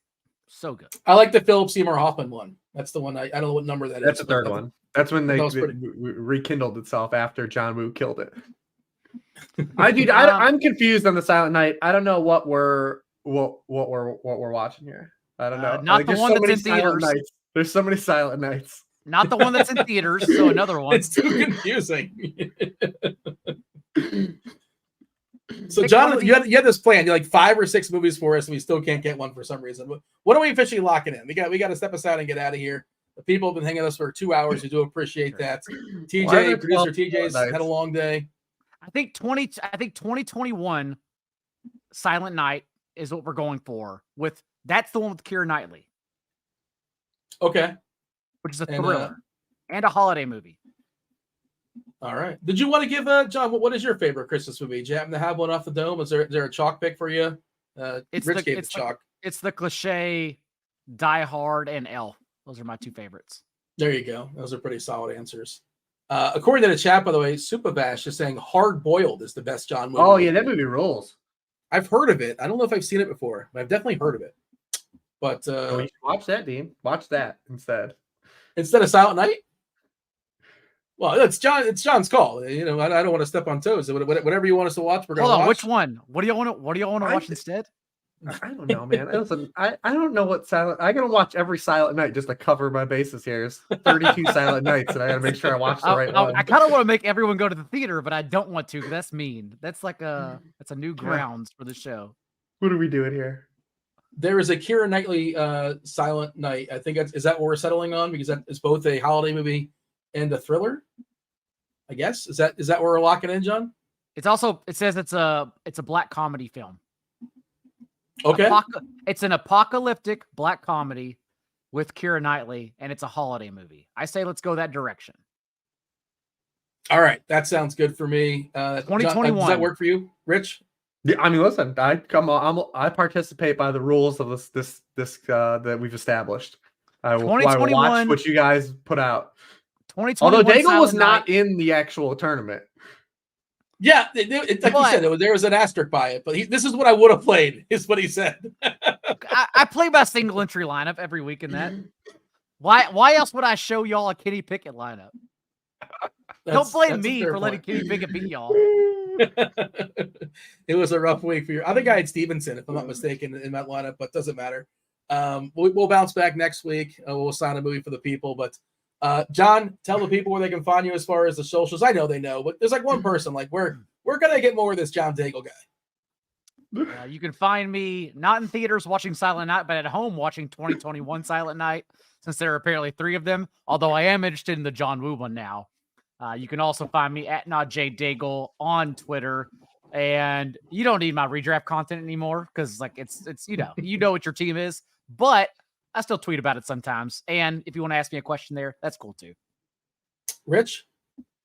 Yeah, all my work is at Chart Football Analysis. I break down every player, every game of the week. We like Daigle. I mean, it's like, so we're not moving fantasy subs at this point for season long. So you can catch me with Daigle and Dean every Wednesday at 9, reviewing movies and talking about some bad quarterbacks.